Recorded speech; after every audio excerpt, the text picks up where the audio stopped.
A millionaire saves a woman who was lost and shivering in the forest. Unexpectedly, she looks into his eyes and falls in love with the stranger who changed her fate. But before we dive into the full story, let me know where you're watching from and what time it is. Now, subscribe to the channel and let's get started. The sky was an unending stretch of leaden gray when Olivia Carter parked her trusty Jeep at the edge of Foxglove Forest.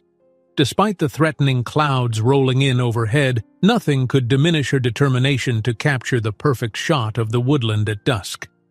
As a dedicated nature photographer, she had spent her career traveling to secluded places, always hoping to snap images that would convey the raw beauty of wild, untamed landscapes.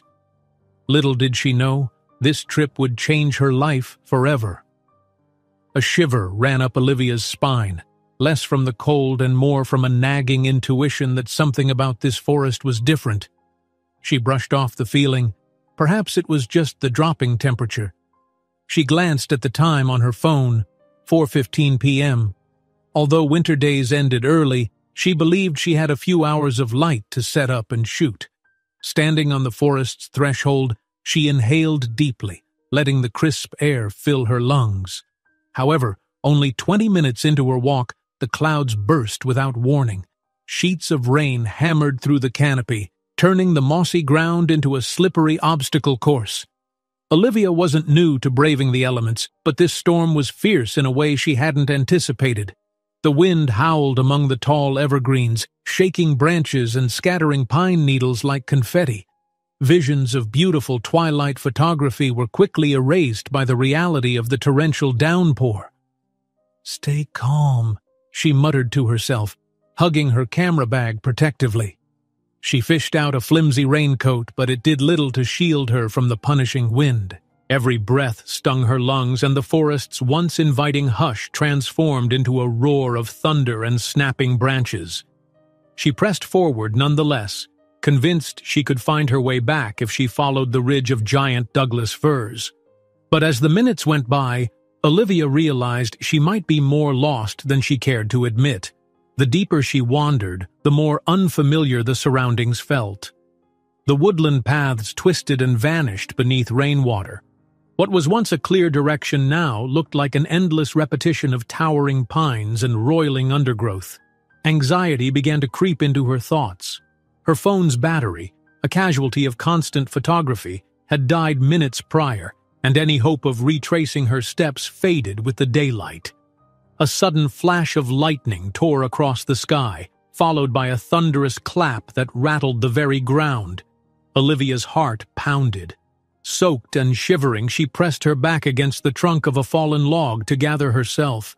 Could she last the night in this storm? She reminded herself that fear would only worsen the situation. If she found higher ground, maybe she could catch a glimpse of a clearing or a roadway in the distance. The wind whipped her hair across her face, the cold making her lips tremble. She ventured on. Time lost all meaning in that downpour. 15 minutes might have been an hour. The forest floor, slick as ice, caused her to slip repeatedly. At one point, she nearly tumbled into a rocky ravine but caught herself just in time. Every near misstep fed the rising dread in her chest. How could a simple shoot have gone so terribly wrong? Then, just when hope seemed to wane, she noticed a flicker of light between the swaying silhouettes of trees. At first, she feared it might be a trick of her rain-blurred vision. But as she inched closer, the light grew steadier, yellow, warm, unmistakably the glow of a lamp.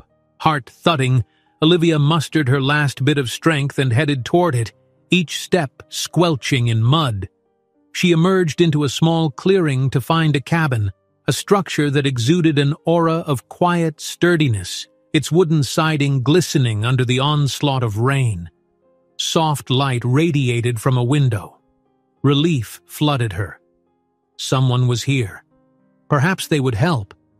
Yet her anticipation wavered the moment she set foot on the cabin's porch. She sensed an air of somberness. The door, slightly ajar, allowed the faint lamplight to spill out, revealing a modest but well-furnished interior. Olivia hesitated, Uncertain if she should call out or knock, lightning flashed again, illuminating the forest behind her in eerie silhouettes. Before she could decide, a gentle yet firm voice called from inside. "Who's there?" She pushed the door open a bit more, peering in. A tall man stood by a heavy oak table, eyes narrowed in cautious concern. His hair was dark and slightly tousled, and despite his guarded stance, there was something undeniably sophisticated about his demeanor. The lamp's glow highlighted the sharp angles of his face.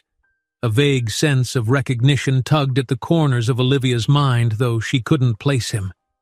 I'm sorry," she began, breath ragged from cold and fear.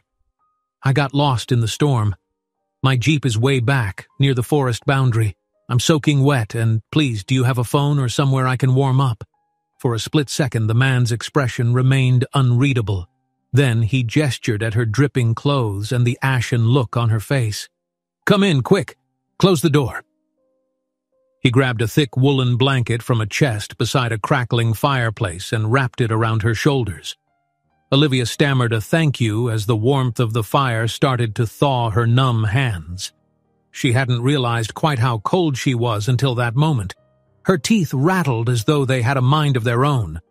I'm sorry to intrude," she repeated, attempting to make sense of her predicament. "I never imagined anyone lived out here." He knelt next to the fireplace, prodding the embers to coax out more heat. "I don't live here full-time," he said quietly, his gaze focused on the flames. "I come here to get away from everything else." There was a pause, but it wasn't exactly awkward. Instead, the silence felt like a rift containing hints of sorrow, as though the cabin carried the weight of its occupant's past. The flickering light revealed refined features, the tailored cut of his shirt, and the glint of a watch that likely cost more than Olivia's Jeep. She looked around, stunned to see elegant pieces, a plush leather chair in one corner, a mahogany desk with scattered papers, and a shelf containing classic literature. Who was this man? He could easily pass for a recluse writer, but something about the watch, the intricacy of the cabin's decor, and his poised bearing suggested there was more beneath the surface. "My name is Olivia," she finally introduced, her voice still trembling. "I'm a nature photographer. I came here to— well, it doesn't matter. I didn't expect this storm to be so ferocious." He nodded, as though he understood all too well the forest's capacity for surprise. "I'm Nathan." His voice lowered. "Nathan Reynolds." A flash of recognition struck Olivia. Nathan Reynolds. Reynolds Tech, the giant conglomerate known for cutting-edge technology in everything from software to environmental solutions. She'd read about the CEO, who was rumored to have disappeared from public life for personal reasons. She had never seen a photograph up close. He was notoriously private. But now she could see how the puzzle pieces fit. Her mind whirled with curiosity, but she also felt uneasy about prying too much into a stranger's life, especially one who had just saved hers. The wind rattled the wooden shutters.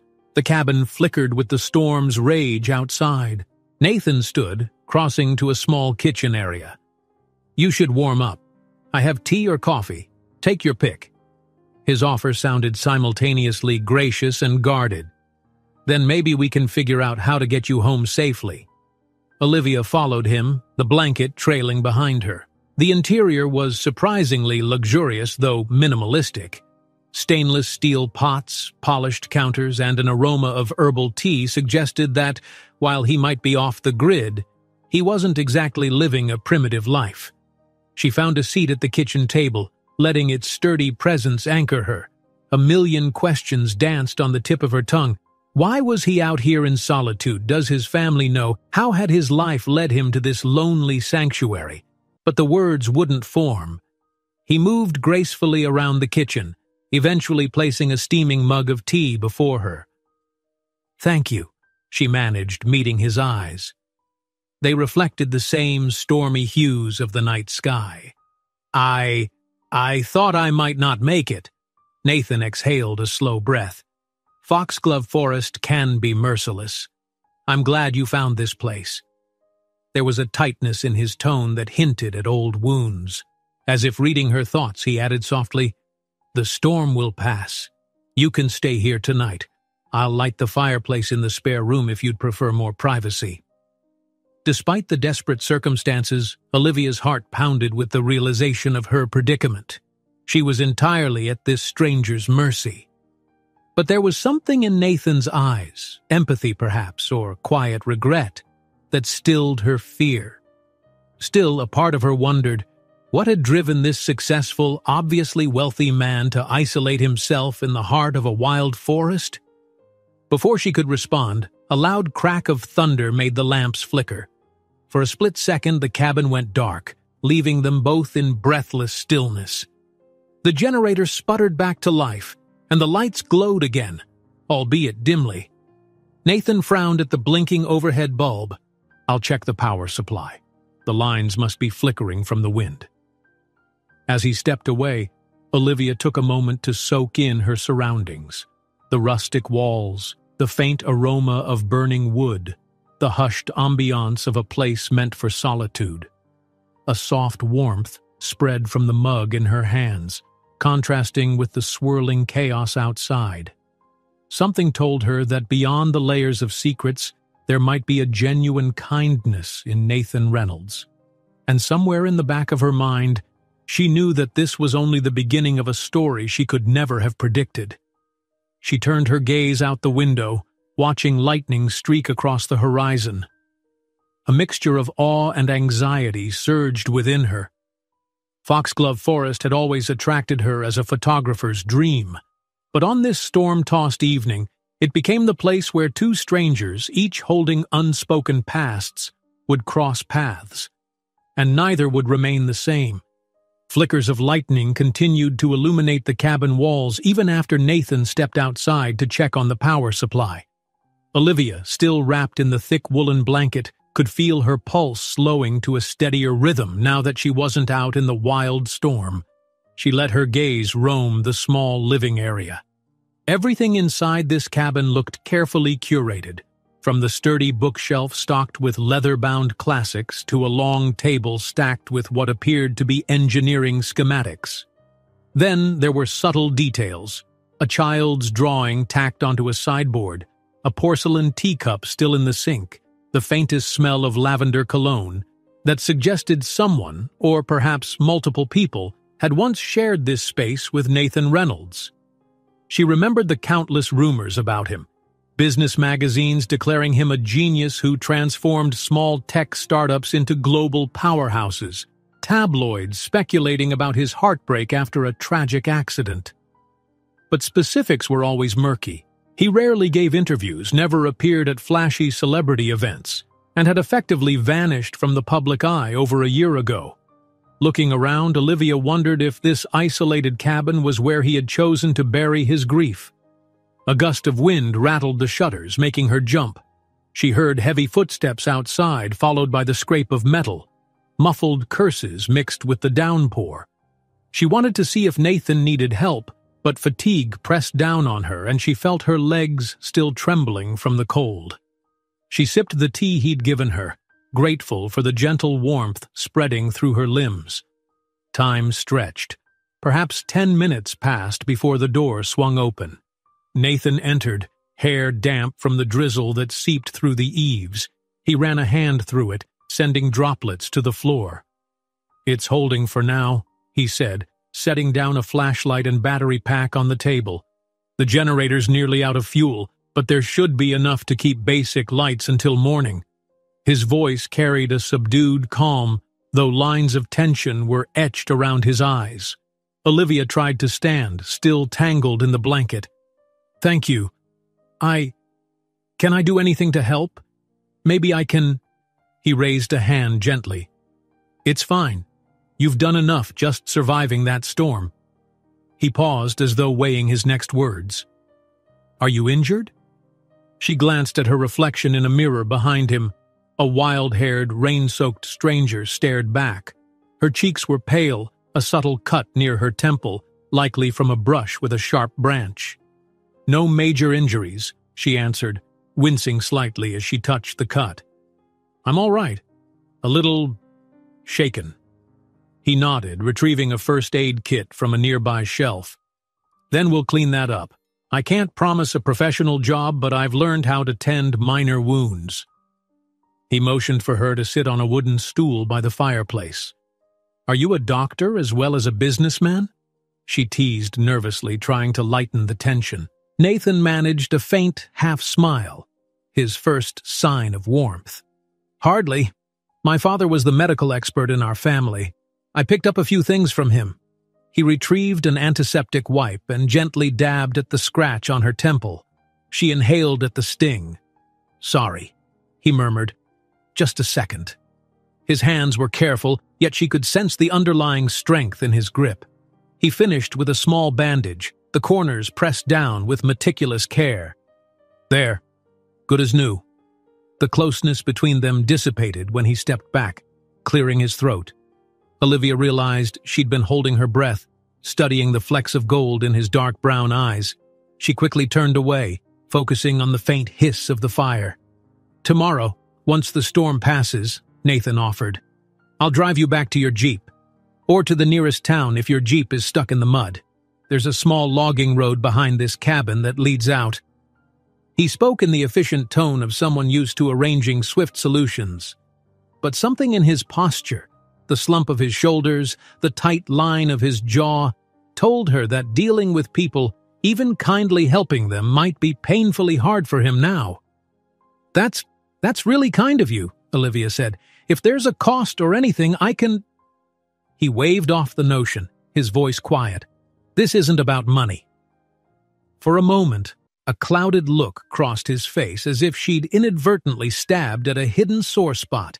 Then he turned and grabbed a lantern. Let me show you the spare room. Olivia stood, brushing away the crumbs of worry from her mind. Lead the way. They moved down a short hallway, the floorboards creaking with each step.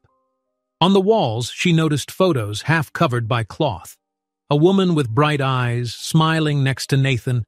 A smaller figure, a little girl perhaps, perched on Nathan's lap in another picture. A lump formed in Olivia's throat. She couldn't help but sense that each covered photograph marked a memory too painful for him to confront openly. She caught him noticing her curiosity, and he quickly angled the lantern away as though to divert her attention. The spare room was small, dominated by a vintage brass bed. Fresh sheets, folded with precise corners, lay atop a quilt so old its floral pattern had faded. A single lamp on the bedside table cast a soft glow. It was simple, cozy, a stark contrast to the raging storm beyond the wooden walls.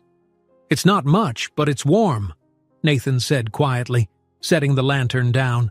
I'll be in the room down the hall if you need anything. Bathroom is across the corridor. Olivia nodded, voice catching in her throat.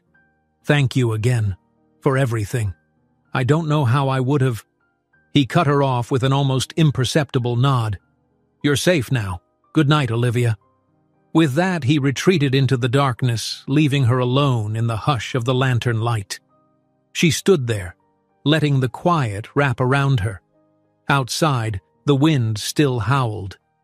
But the cabin walls felt protective, and she allowed herself to hope that maybe, just maybe, she had found more than a shelter for the night. Perhaps she'd stumbled into a story larger than any photograph she'd ever snapped. As exhaustion weighed on her, she undressed from her soaked clothes, draping them over a chair near the fireplace. Nathan had left her an oversized shirt, likely his own, for her to wear.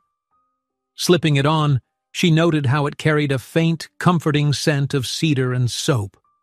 She nestled under the quilt, lulled by the storm's rhythmic drum on the roof. Yet sleep remained elusive. Her mind was abuzz with questions. Why was Nathan hiding away out here? Who was the woman in the photographs? And why did he look so haunted? She recalled fleeting coverage in business news. Nathan Reynolds, brilliant but distant, said to be coping with a personal tragedy. Words like those had never fully explained the emptiness in his eyes.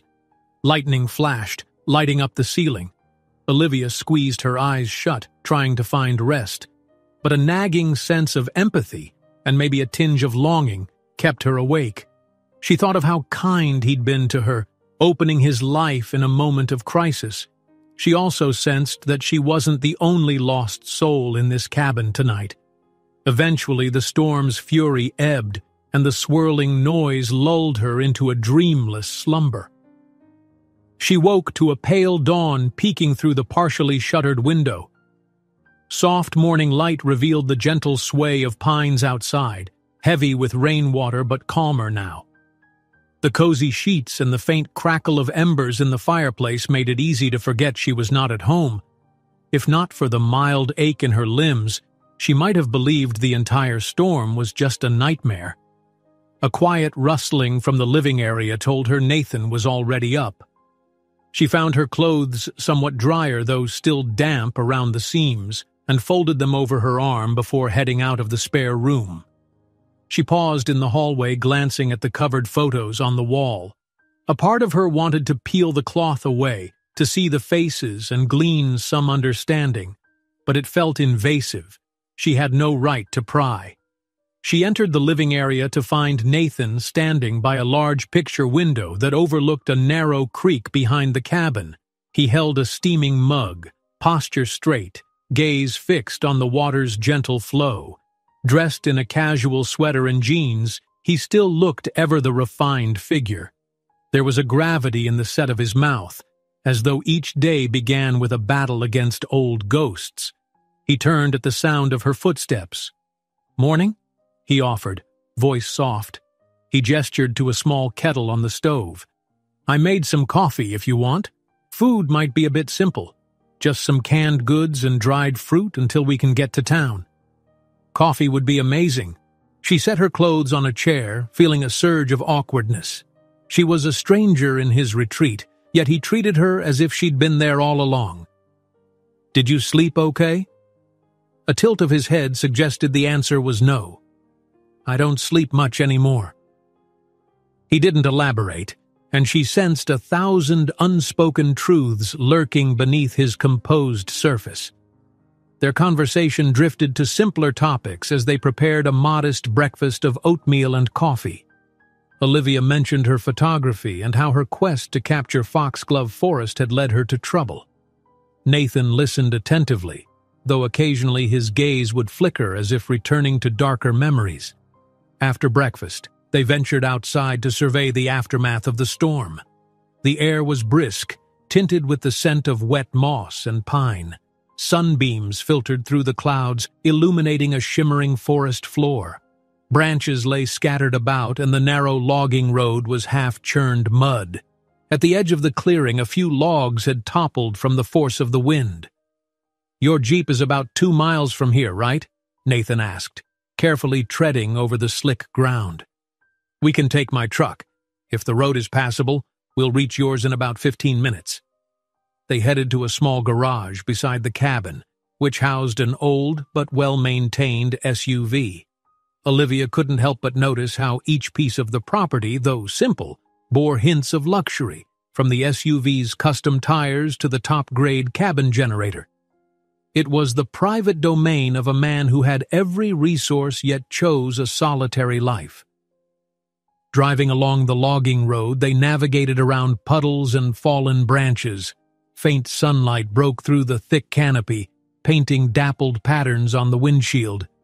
Conversation was sparse. Perhaps both were processing unspoken thoughts. Olivia looked over at Nathan, noticing how tension flickered across his face whenever they passed a spot where the trees grew denser and gloomier. She finally spoke up, her voice careful. "I hope it's okay if I ask. Are you living here alone?" He kept his eyes on the road. "Yes, mostly." A short pause. "I come here to think." His curt reply told her not to probe further, so she shifted the topic to the environment instead.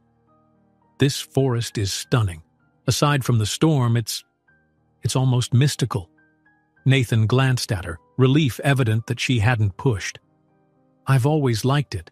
My family, we used to come to this area sometimes for weekend trips." Then came a distant look in his eyes, a reflection of sorrow. "After it's just me now." Olivia placed a hand on the seat, steadying herself against the jolt of a pothole. She bit her lip, uncertain how to respond without prying. "I'm sorry," she whispered, voice gentle. His knuckles tightened on the steering wheel. For a moment she thought he might slam the brakes and end the conversation altogether. Instead, he cleared his throat. "I appreciate your concern, but it's in the past." She let the silence settle, hoping he understood that her sympathy was genuine. A few minutes later, they found her Jeep where she'd left it near the forest boundary. Its tires were partially submerged in thick mud. She hopped out, testing the ground. It nearly swallowed her boots. "Looks like I'm stuck," she laughed, though it came out shaky. Nathan nodded, eyeing the mud. "We can pull it out with a tow. Let me get a rope from the back." As he set about anchoring the Jeep to his SUV, Olivia stepped aside to gather her camera bag from the trunk. Opening it, she was relieved to find her camera mostly dry, though some of her lenses were damp. She sighed, mentally calculating how she'd pay for replacements if the water damage was severe. Just then, she heard an exclamation from Nathan. He was knee-deep in sludge, trying to maneuver the rope around the Jeep's axle. A step in the wrong spot and he slipped, landing on one knee. Mud splattered across his sweater, turning it a dingy brown. Olivia rushed over to help him steady. For a moment, their eyes met, him, startled and covered in mud, her, trembling from an adrenaline spike. It was such an absurd sight that a bubble of laughter escaped her. Nathan's initially stern expression softened into something akin to amusement. She extended a hand, and he took it. With a little effort, they managed to get him standing. "You okay?" she asked, smiling at the streak of dirt on his cheek. He wiped at it with the back of his hand, failing to clear it. "I've been better," he admitted, returning the smile. The shared moment of humor felt like an unspoken pact. Maybe they could be a little more at ease around each other. It took a few tries, but eventually, Nathan's SUV managed to yank her Jeep free of the mud's relentless grip. They parked it on more solid ground, and she tested the ignition. Thankfully, the engine purred to life, albeit with a groan of protest. "Thank you," Olivia said, pivoting to face him. Rain droplets clung to stray wisps of her hair, her cheeks still flushed from the effort. "I could have spent hours stuck out here," Nathan shrugged. "It's the least I can do." Then his expression grew serious again. "Listen, if you need a place to dry out your gear or rest, the cabin's still yours for as long as you want." She sensed how unusual this invitation must be for a man so accustomed to being alone. Warmth spread across her chest. "You don't have to—" He shook his head. "Really, I'd like to make sure you're all right. Maybe we can see about that photography you intended to do."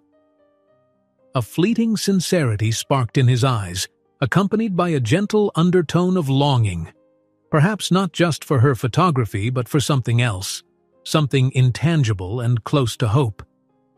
Olivia hesitated, glancing at the road that led back to the highway, back to her apartment in the city. She could leave, return to her usual life, let this bizarre chapter fade into a memory.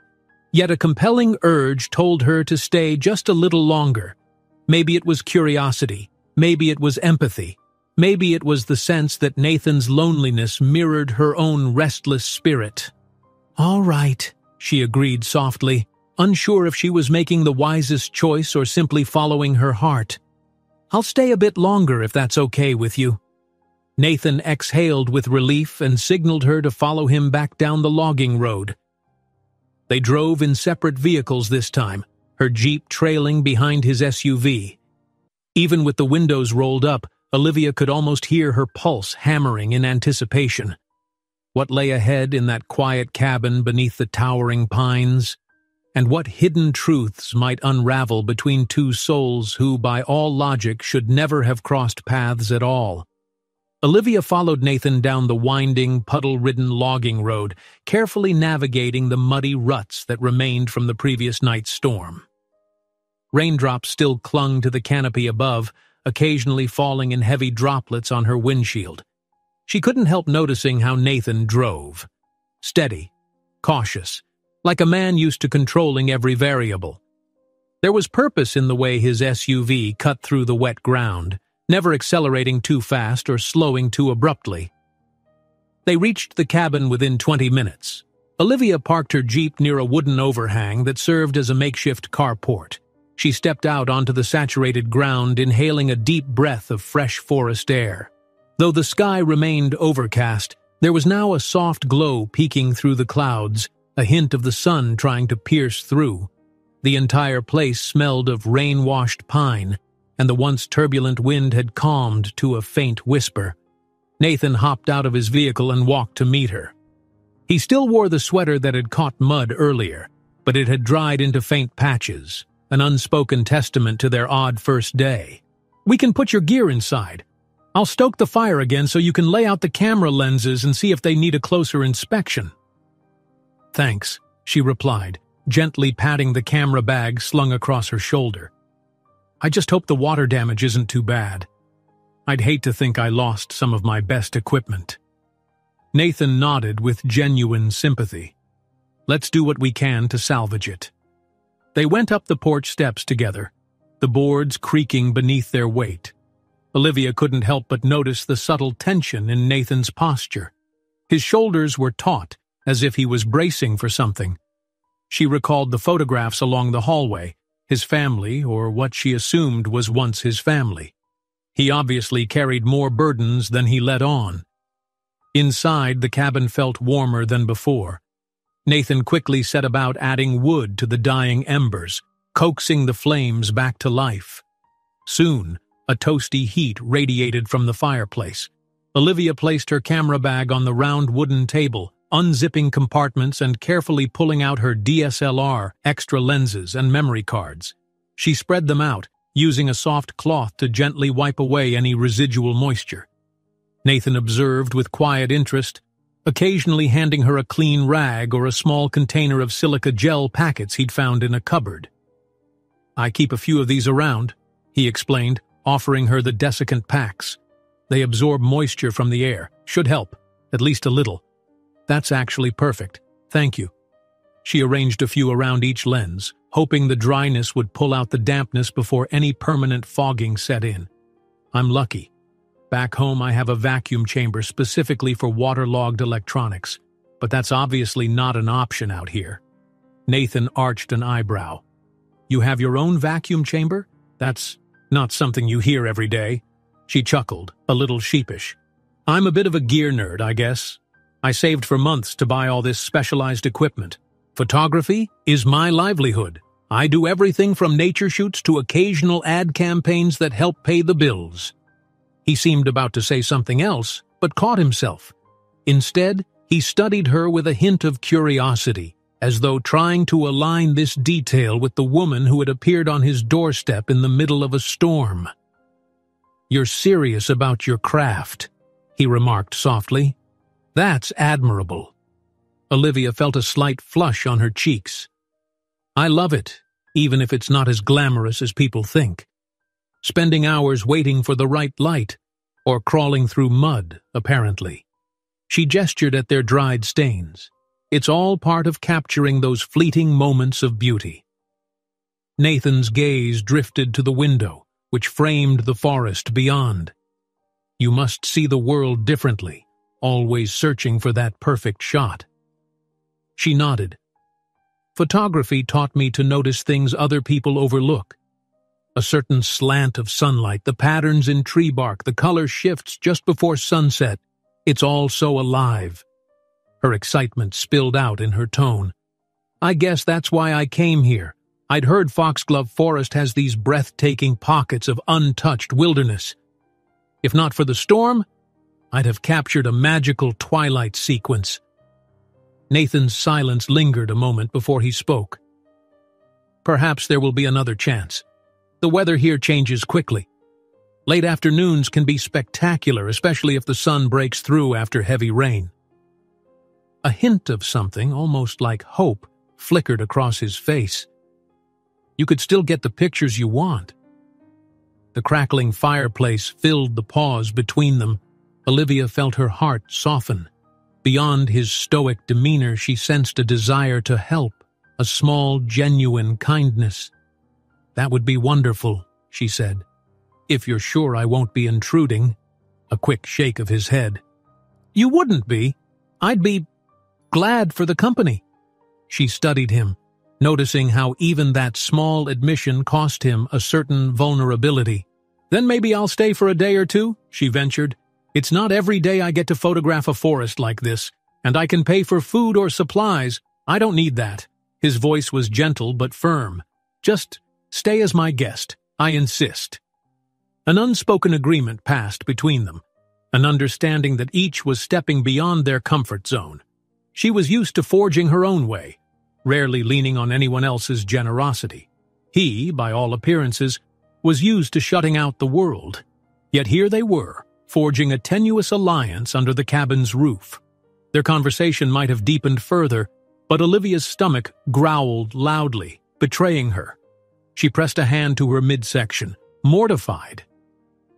"I guess breakfast wore off," she admitted with a laugh that masked her embarrassment. Nathan's eyes lit with a glimmer of amusement. "I was going to fix something small for lunch. Let's see what we can rustle up.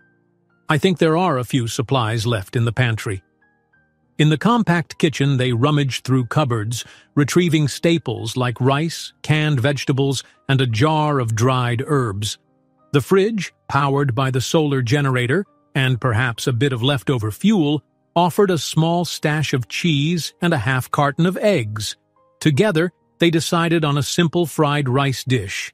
Nathan chopped onions and carrots, while Olivia stirred the sizzling ingredients in a cast-iron pan. As they worked side by side, their shoulders occasionally brushed, prompting fleeting smiles. For a moment, it felt oddly domestic, as though they were longtime friends rather than two near strangers thrust together by fate. The warmth of the stove mingled with the aromatic smell of browning onions. Olivia sneaked glimpses of Nathan's profile, sharp features, a faint tension around his mouth, as though he were unused to casual moments like this. Halfway through cooking, her curiosity overcame her sense of caution. "You said you used to come here with your family," she began gently, stirring the pan. "Is that?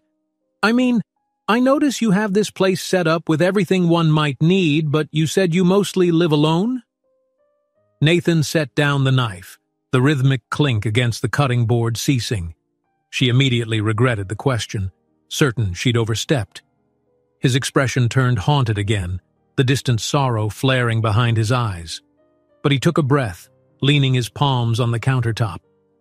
When he spoke, his voice carried a low resonance of pain, as though each word had to be coaxed out. "I lost my wife and daughter in an accident," he managed, staring at a point in the distance. 18 months ago. A car crash. His words faltered. "They didn't make it. I did." Olivia's heart clenched. She set down the wooden spoon, turning off the burner. The seriousness of his revelation overshadowed any meal preparations. Instinct made her want to reach out, but she kept her hands at her sides, not wanting to overstep. God, Nathan, I'm so sorry," she whispered. No words ever felt sufficient in the face of such loss, yet she hoped he sensed her sincerity. Nathan's gaze remained fixed on a memory only he could see. "I came here afterward. I felt like I couldn't breathe in the city, around all those reminders.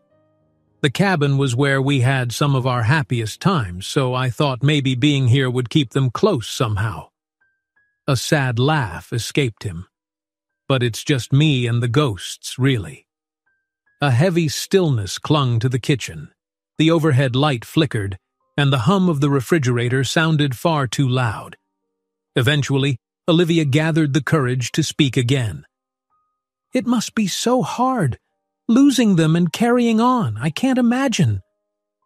His fingers curled over the edge of the counter. "I threw myself into my company's operations at first, but I couldn't function properly. I started letting others manage Reynolds Tech while I hid here. Not sure if that was the right choice, but it's what I did." Olivia's chest tightened with empathy. "Sometimes survival is all we can manage," she offered gently. Nathan nodded once, still not meeting her eyes. She saw a flicker of shame cross his features, as though he felt guilty for still being alive. "I'm sorry," he murmured. "I didn't mean to unload this on you. You didn't come out here to hear my sob story." She stepped closer, placing a hand lightly on his forearm. "Please don't apologize. I'm the one who asked. And I'm grateful you trusted me enough to tell me. That's not a small thing." He looked down at her hand on his sleeve, then slowly raised his gaze to meet hers. The vulnerability in his eyes was raw, cutting through the stoic mask he'd worn. She tried to convey compassion without pity, letting him see that she understood heartbreak on some level, even if she hadn't endured the same harrowing loss. After a moment, Nathan inhaled deeply and forced a small, sad smile. "Thank you." He cleared his throat, gently extricating himself from her touch so he could rescue their half-cooked meal. "Let's not let your fried rice burn." She watched as he took the pan off the heat. The quiet readjustment of focus gave them both time to steady emotions that were too potent to handle all at once. They finished preparing lunch, the conversation lulled to safer ground. Soon they carried plates to the small table near the fireplace. Nathan's appetite looked minimal, but he made an effort. Olivia, on the other hand, realized she was ravenous and tried not to devour the food too quickly. "It's good," she remarked, "even with limited ingredients." He nodded absently, forcing a few more bites. The lines around his eyes suggested exhaustion, perhaps from the memories he'd dredged up. She considered changing the subject to something light, but an odd sense of closeness kept her from avoiding the topic of his grief entirely. "Would you like me to help around the cabin while I'm here?" she asked, sipping from a glass of water. "Chores, repairs, anything at all? I might not be an expert, but I have 2 capable hands." A faint, appreciative light touched his features. "You really don't have to." She shrugged softly. "Maybe I want to. It's the least I can do if I'm going to stay a while." Nathan paused as though weighing her offer. "Well, the fences around the property could use mending, and some of the old shutters on the second floor are damaged." A mild humor glimmered in his voice, as if the idea of Olivia Carter, photographer, city dweller, wielding a toolbox amused him. "Are you sure you're up for that?" She lifted her chin in playful challenge. "Don't underestimate me. I'm surprisingly handy with a hammer, or at least I can hold the nails." That earnest statement earned her a more genuine smile from Nathan. "All right then, we can take a look later this afternoon if the weather clears." They ate in comfortable silence. Occasionally, a gust of wind rattled the windows, but it seemed that the storm had mostly passed. The forest was quiet, the hush of raindrops falling from saturated pine needles the only sound. Olivia's mind slipped to the camera gear spread across the table by the hearth. Perhaps, if the sun broke through, she could attempt some shots of the glistening moss and puddles that now mirrored the canopy above. Yet all the while she kept sneaking glimpses at Nathan. Even subdued and haunted, there was a gentleness in him that she found profoundly affecting. She imagined him as a father, guiding a small child through these same woods, or as a husband who once laughed effortlessly. The heartbreak he carried was tangible, shaping every subtle movement, every lowered glance. It made her chest ache with a kind of empathy she couldn't easily name. When they'd cleared their plates, Nathan stood. "Let's take a quick walk," he suggested. "There's a break in the clouds. Might see how the property held up." Olivia gathered the dishes and placed them in the sink. "I'm in." She reached for her jacket, draped over the back of a chair. Outside, the sky had shifted from steely gray to a diluted brightness. Not quite sunshine, but promising. They walked side by side around the cabin's perimeter, the ground squelched underfoot, leaving footprints in soft mud. Here and there, branches lay strewn about. A few wooden beams on the fence had snapped under the storm's intensity. Nathan pointed them out, planning how they might fix them. Amid talk of repairs, Olivia paused at a patch of wild ferns shimmering with leftover raindrops. She kneeled, rummaging for her camera, checking if the battery and one lens were dry enough to operate. Nathan lingered behind, half smiling at her obvious excitement. "Everything okay?" he asked softly, arms folded. She glanced up with a grin. "It looks okay. I'm going to try a few shots." Carefully, she turned on her DSLR, relief flooding her as it powered up without error messages. Yes! Kneeling, she angled the lens to capture close-ups of the water droplets that sparkled like tiny crystals on the fern's fronds. The hush of the forest enveloped them. Nathan leaned in, observing as she snapped photo after photo, adjusting settings, her breath catching each time she reviewed the frames. "Incredible," she murmured, half to herself. "Even after a storm, there's so much beauty to be found." His gaze flickered between her and the forest. "That's an optimistic perspective." She lowered the camera, meeting his eyes. "Sometimes storms reveal what was hidden before," she said, the words holding a deeper meaning. He gave a slight nod, understanding threaded in his expression. They continued their circuit around the property, occasionally stopping for her to take pictures of mossy logs, rain-soaked pine needles, and the cabin's rustic silhouette against the cloud-laden sky. She directed him playfully, "Stand right there, I want a scale reference," and he complied with bemusement. She marveled at how the lines of his face matched the forest's mood. He looked as though he belonged in a photograph, strong, quietly stoic, and marked by intangible scars. When the last shutter click echoed, they resumed walking. The conversation flowed more smoothly than before. Nathan inquired about her favorite nature spots around the country, and she asked him about the cabin's history. He admitted it had been in his family for years, passed down from a grandfather who taught him how to fish in the creek out back. Eventually, they circled back to the porch, and Nathan bent to gather a few logs for the evening's fire. "We'll need them to keep the place warm tonight. The generator's running low." Olivia pressed a palm against the porch railing, scanning the forest's edge. "I don't mind going without certain conveniences," she said with a shrug. "It's kind of nice to be unplugged. No phone, no social media for a while." He quirked a small smile. A modern rarity. They lingered together on the porch for a moment, listening to the drip of water from the eaves. Something unspoken but undeniably tender wove between them. With the storm gone, an unexplainable hush had settled, a prelude to the next chapter of their improbable meeting. "Maybe tomorrow," Nathan suggested. "We can drive to the higher ridge. You'll get a better vantage for your shots. If the weather's decent, the view is—" He trailed off, as though uncertain whether memories might sour the suggestion. "It used to be one of our favorite spots." Olivia placed a hand lightly over his on the porch railing, her eyes gentle. "I'd love that," she replied. There was no pity in her tone, just gratitude and understanding. In the delicate hush that followed, she felt her heart pound, aware that they were teetering on the edge of something new. She knew enough not to rush a man still grieving. Yet a warmth rooted in compassion and genuine connection was beginning to form between them, and as the day gradually brightened, she realized that maybe, in the simplest of ways, they were guiding each other back toward the light. They woke the next morning to a patchwork of sunlight filtering through the pine boughs. For the first time since Olivia had arrived, the sky opened into a clear blue streaked with a few lingering clouds. It felt like a gift after 2 days of rain-soaked uncertainty.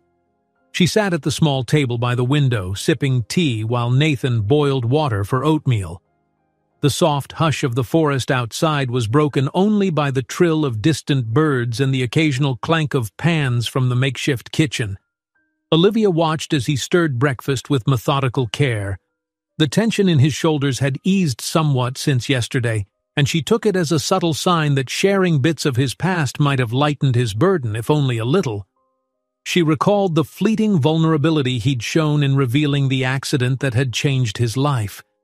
It brought a heaviness to her chest, but also a quiet determination to tread gently around his grief. "How's your camera gear?" Nathan asked, voice calm. He turned from the stove, wiping his hands on a towel. "Did it dry out okay?"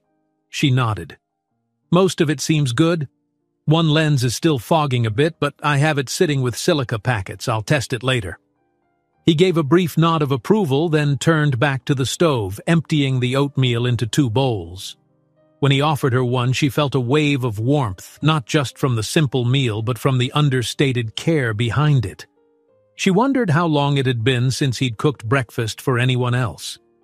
They ate quietly, the steam rising from their bowls. Every bite of oatmeal tasted nourishing, comfortingly bland yet somehow perfect for the crisp morning. Olivia was about to mention her plan to photograph the ridge today when Nathan cleared his throat. "Last night, after we turned in, I did a quick check of the truck's fuel. We still have enough to drive up the ridge." He pushed his half-finished bowl aside. "If you're up for it." A smile lit her face. "Absolutely. I'd love to see the view before the weather changes again." She sipped her tea. No telling when the next storm might roll in. Nathan rose, heading for a small closet in the corner of the living area. He returned with a folded map which he spread on the table. His index finger traced a winding route through dense forest. "This logging road snakes upward. There's a clearing near the top where you get an incredible vista of the pines, and on a clear day, you can even glimpse the far-off mountains. At sunset, it's—" He paused, the memory visibly stirring a mix of fondness and pain. "It's really something." She placed her hand near his on the map, their fingers closed without touching. "Then let's aim to be there by sunset," she said gently, understanding that his memories of family trips, of simpler times, were laced throughout these trails. "If you don't mind spending a few hours waiting with me, I'd like to set up my tripod and catch the changing light." Nathan studied her for a moment. "I have nowhere else I need to be," he said, a faint attempt at a smile. "And I think it might be good for me to see it again." They decided to leave in a couple of hours, giving Olivia time to prepare her camera gear more thoroughly and letting the roads dry out under the morning sun. Meanwhile, she followed him outside to handle some light chores, stacking firewood, gathering stray branches that had snapped off and littered the yard. With the day bright and mild, even the air smelled hopeful, carrying the scent of wet earth and fresh pine resin. As they worked, the conversation flowed. He asked about her family, where she'd grown up, and how she'd discovered her passion for photography. She explained that she was originally from a small town with farmland horizons, that her grandfather had given her a cheap film camera when she was 10, sparking a lifelong fascination with capturing hidden wonders. She told him about traveling after college, snapping pictures across national parks, living on a shoestring, but never once regretting the pursuit of her art. "And your family?" she asked cautiously, recognizing the risk of dredging up sorrow. "Your parents, are they still around?" Nathan shrugged, gaze flitting to the trees. "My father passed away years before the accident.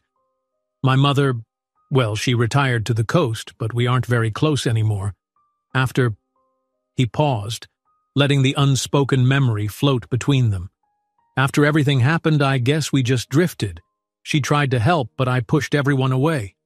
Olivia nodded, empathy evident in her eyes. She knew that grief had many shapes. Some drew people together, and others broke them apart. "I hope someday you two can reconnect," she said softly. He tossed a broken branch onto a growing pile. "Maybe," he allowed, though his tone suggested the idea felt distant. "Anyway, enough about me." His voice shifted, gently steering the conversation back to safer ground. "Shall we head out soon? The ridge will take a while to reach, and I need to check on the truck's tires." She agreed, and they finished their tidying. By midday, they had loaded the SUV with some snacks, crackers, dried fruit, a flask of coffee, and her camera gear. Olivia double-checked the memory cards and spare batteries, anticipating hours of shooting.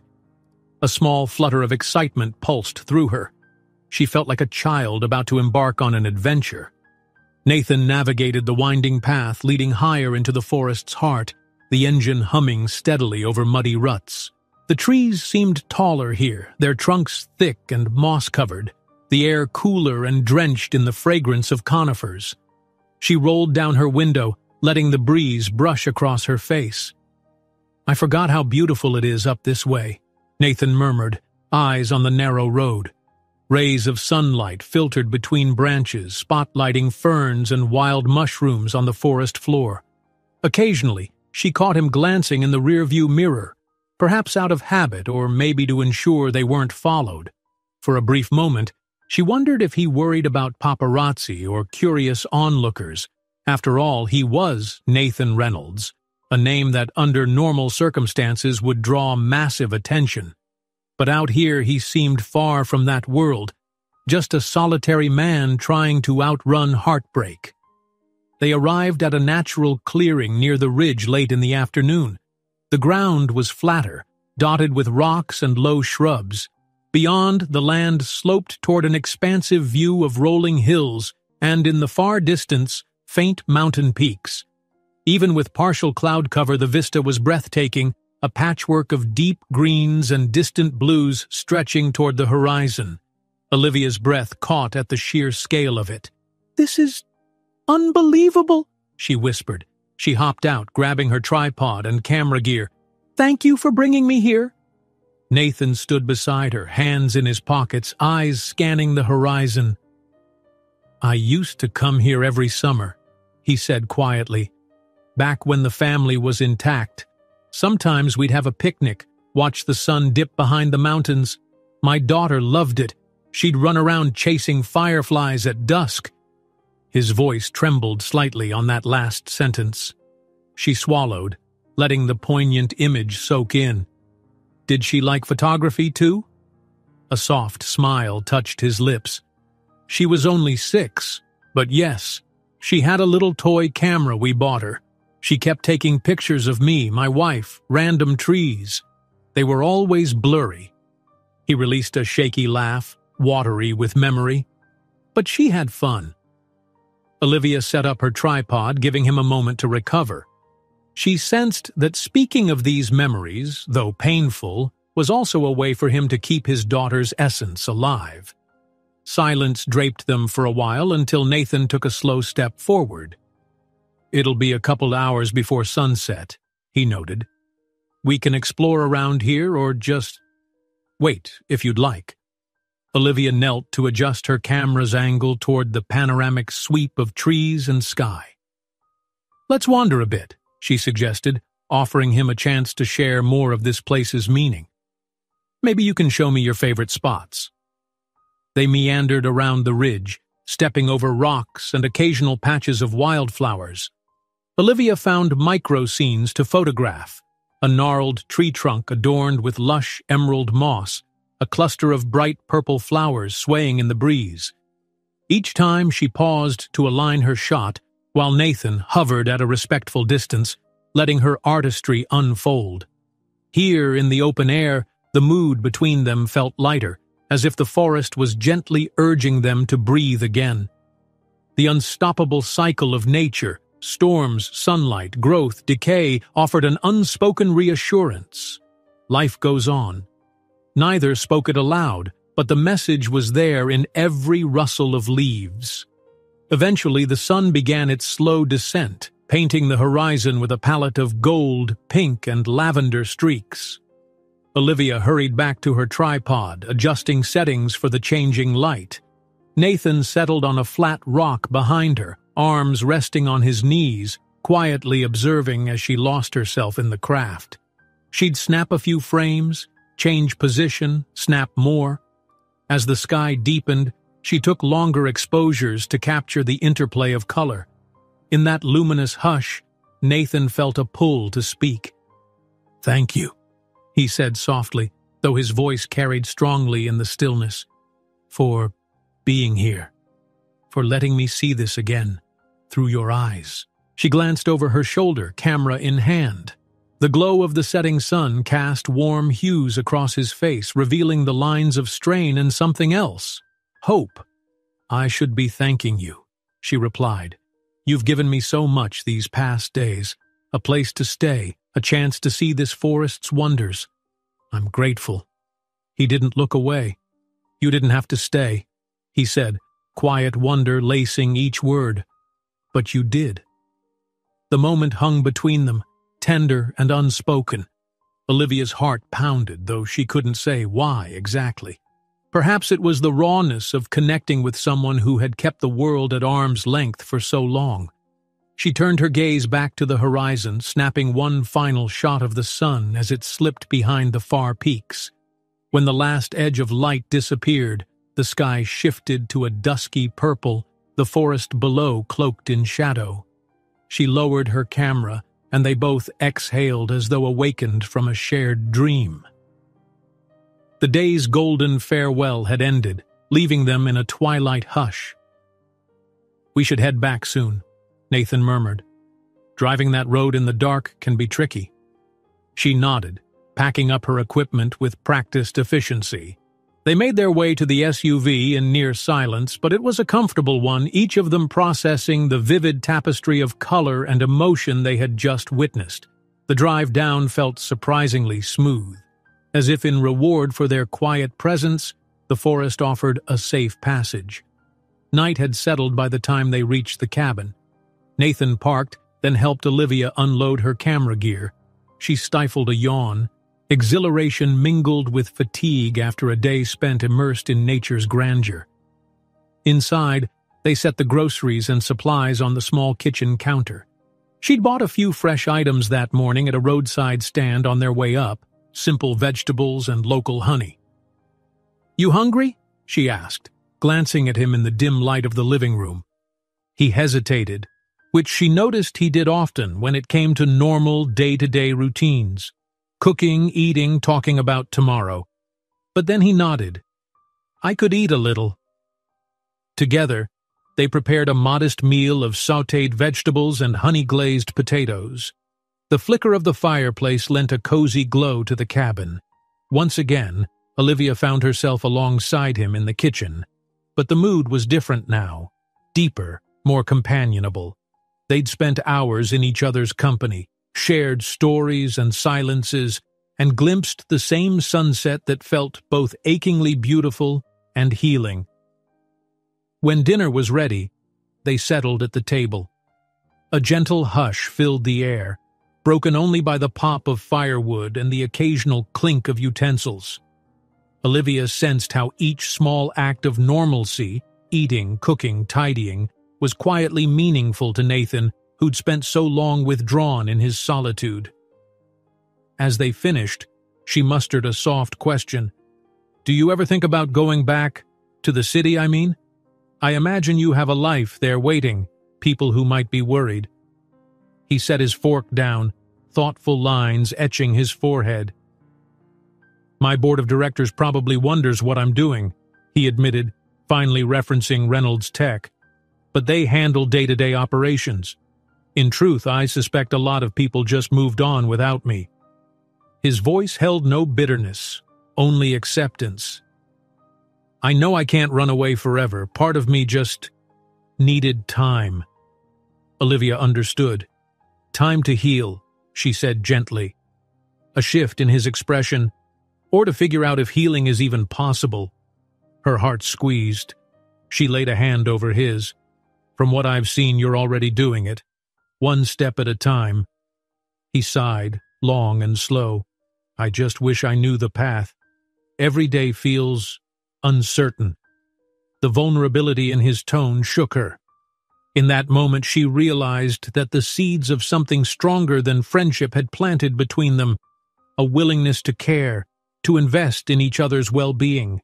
She tightened her fingers lightly around his. "You don't have to do it alone," she offered, the words quiet but fervent. His gaze flicked to where their hands met. For a breath, he seemed poised to draw back, guarded as always. But then he gave a small nod. "You're right," he said, though tears glimmered at the edges of his eyes, unshed but real. Maybe I don't. Neither moved for a long beat. In the stillness, the air thrummed with a tender current. Olivia felt her chest rising and falling, aware of how close they were.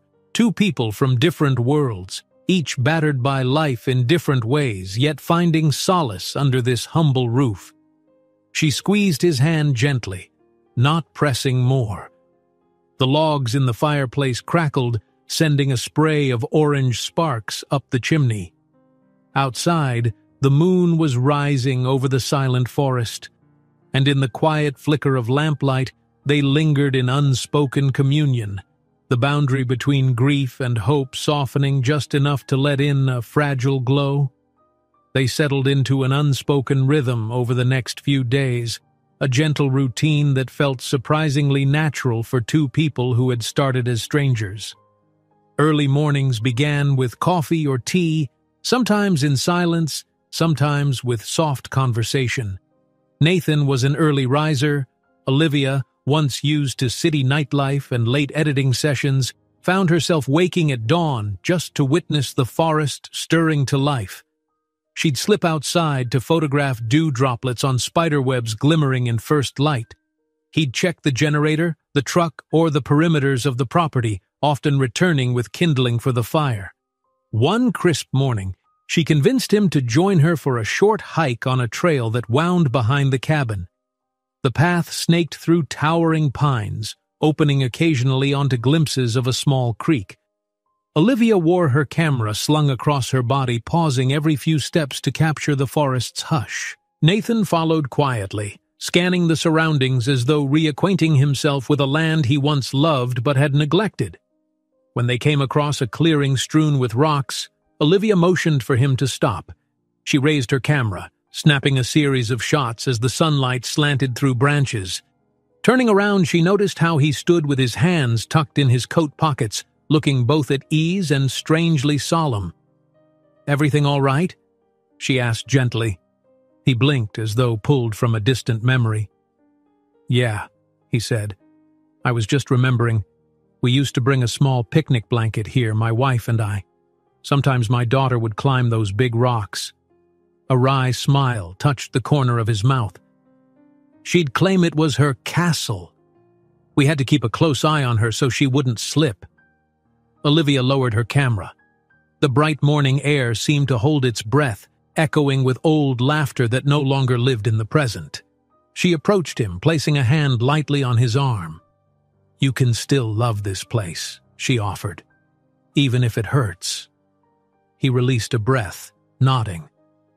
"I think I'm starting to realize that." His gaze lingered on the rocks. "Thank you for pushing me to come out here. I probably wouldn't have on my own." She smiled. "That's what friends are for." The word friends felt simultaneously too modest and too large, but he didn't correct her, and neither did she. They returned to the cabin by midday, appetite stirred by fresh air. Over a simple lunch of scrambled eggs and toast, they talked about ordinary things: Olivia's next shoot, how the local logging trucks occasionally passed near the property, the best ways to store camera lenses in a damp environment. It felt surprisingly normal, like a new version of domesticity they were inventing on the fly. Later, while Olivia immersed herself in editing a few shots on her laptop, which she'd managed to partially charge off the generator, Nathan stepped outside to fix a loose shutter. She could hear hammering echo through the stillness. The soft rhythm of it was oddly comforting. Occasionally, she glanced toward the window to see him perched on a ladder, focus intent on the repair, a slight furrow in his brow.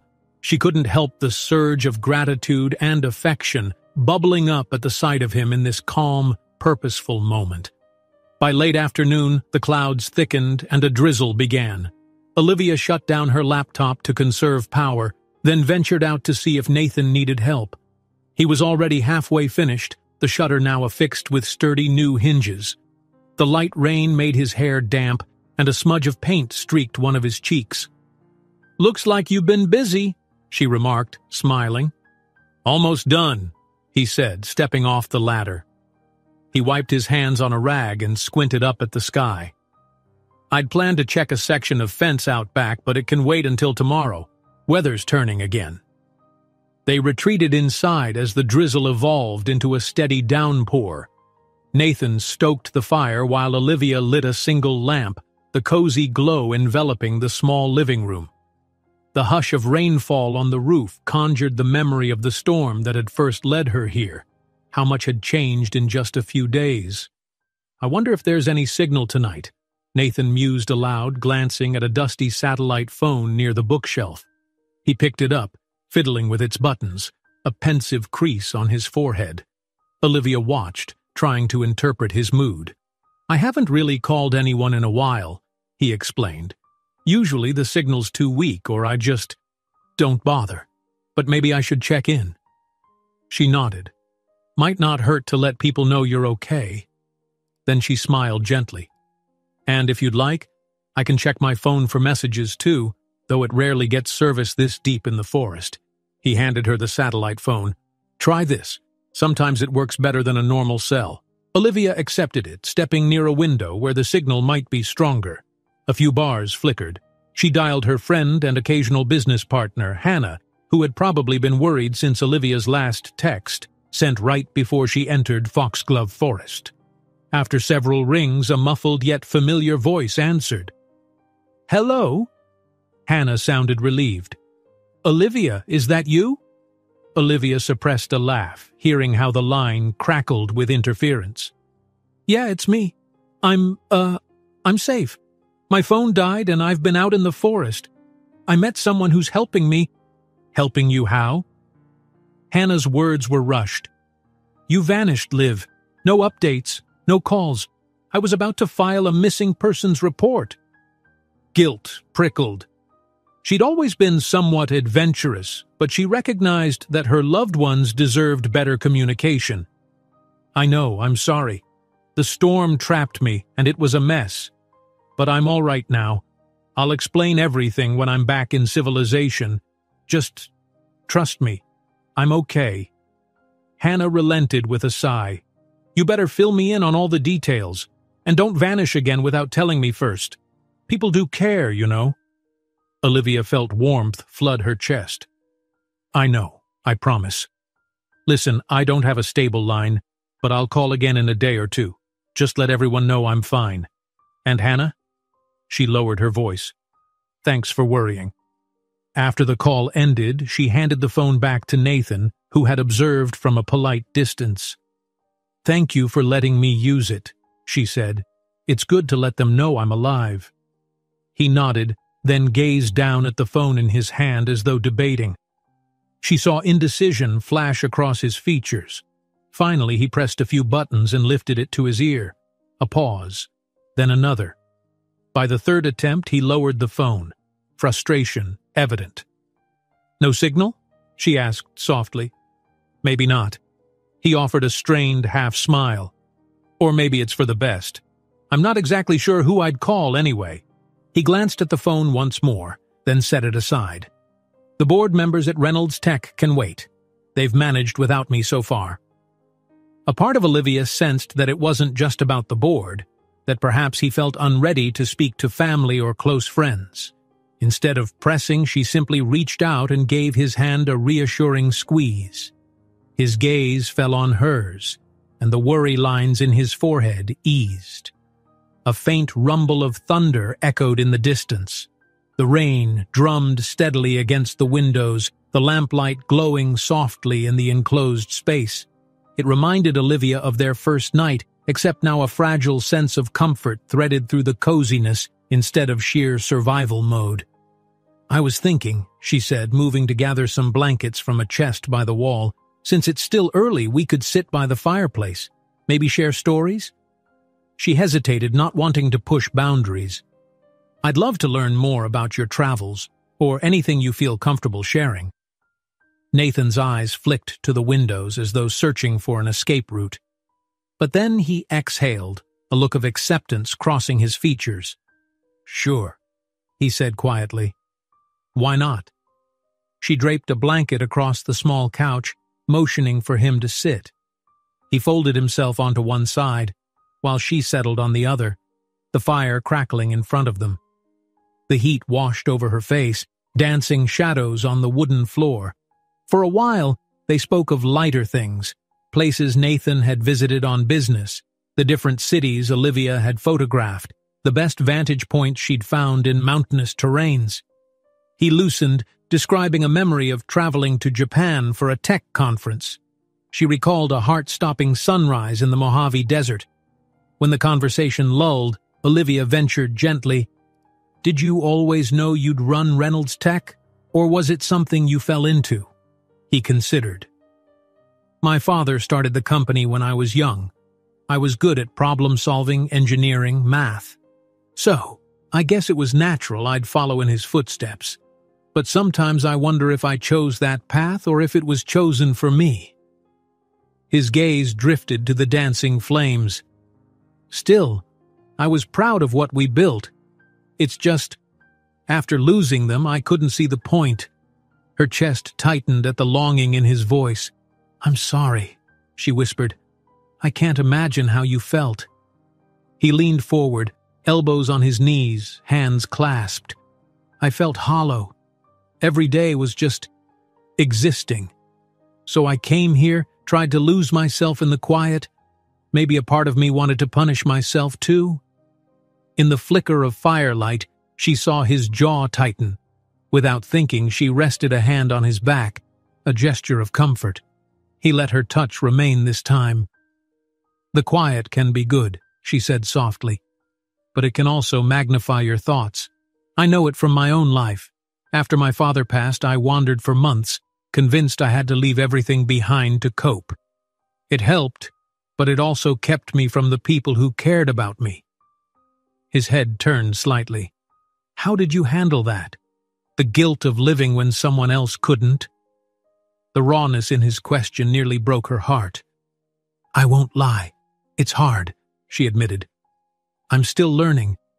But eventually I realized that shutting down forever would honor neither him nor the life I still had. So I let time and love from people around me bring me back to myself, bit by bit."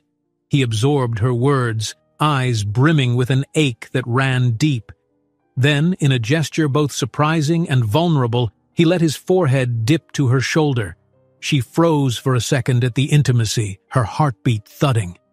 Slowly, tenderly, she moved her arm around his back, holding him. They stayed like that, with the patter of rain on the roof and the crackle of the fire wrapping them in a cocoon.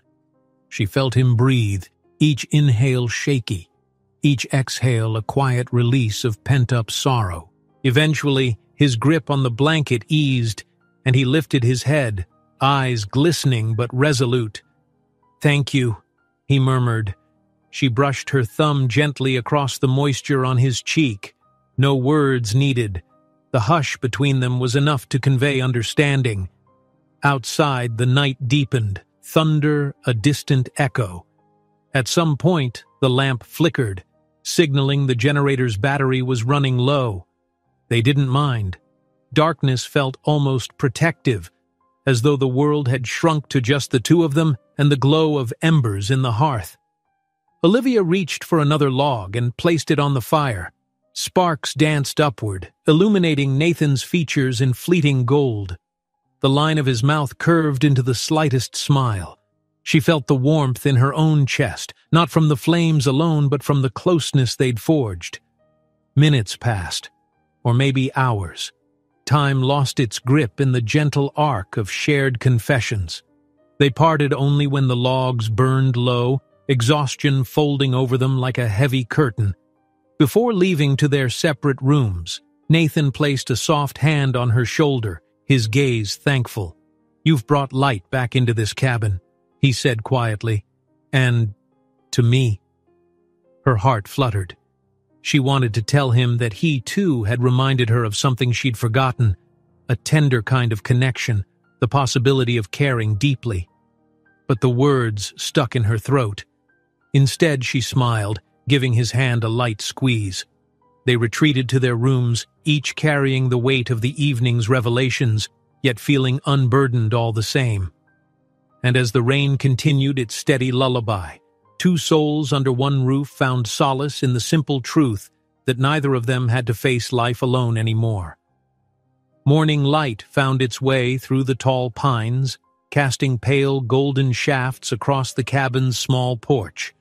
The storm had finally receded into a distant memory, leaving the earth damp and the air crisp with promise. Olivia emerged from her room, stretching gently, half expecting to find Nathan already tending to the fire or busy outside. But he wasn't in the living area. She noticed, however, that the door stood slightly ajar, a breeze carrying the faint aroma of wet leaves. Stepping onto the porch, she found him seated on the top step, elbows propped on his knees, gaze lost somewhere amid the thick trees. He turned at the sound of her feet on the worn boards, a soft smile reaching his eyes. "Good morning," he said, his voice low in the hush of the early hour. "Morning," she returned quietly, folding her arms over herself for warmth. The forest exhaled an unhurried calm. The birds were just starting their gentle calls, and beads of moisture shimmered on the tips of branches. She moved to sit beside him, the wood still cool beneath her. They shared a moment of companionable silence, broken only by the soft rustle of a squirrel darting between the pines. Eventually, Nathan spoke. "I was thinking of taking a drive into town today, just a short trip for supplies." He fiddled absently with the edge of the porch step. "We're running low on a few things, and, well, maybe it's time I reconnected with the world a little." His smile was tinged with apprehension. Olivia took in the idea. She'd noticed the refrigerator's meager offerings and knew the generator fuel was dwindling.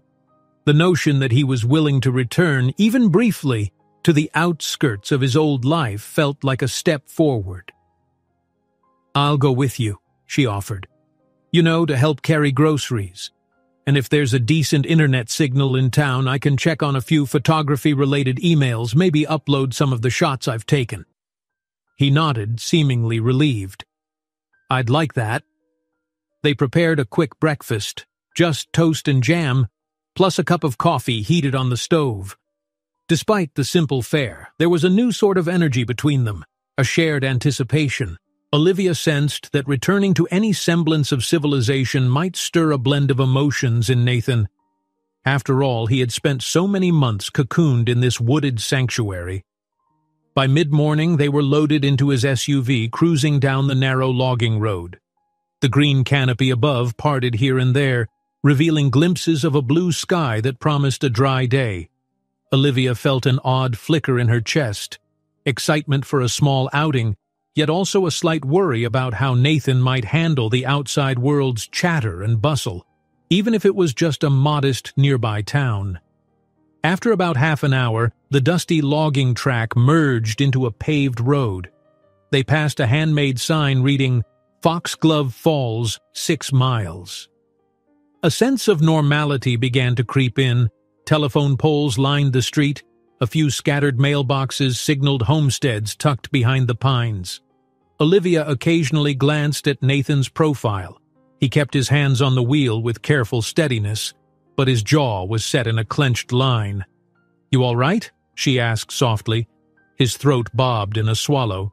"Yeah, just haven't done this in a while." He pressed his foot gently on the accelerator. "I'll be fine. It's just groceries, right?"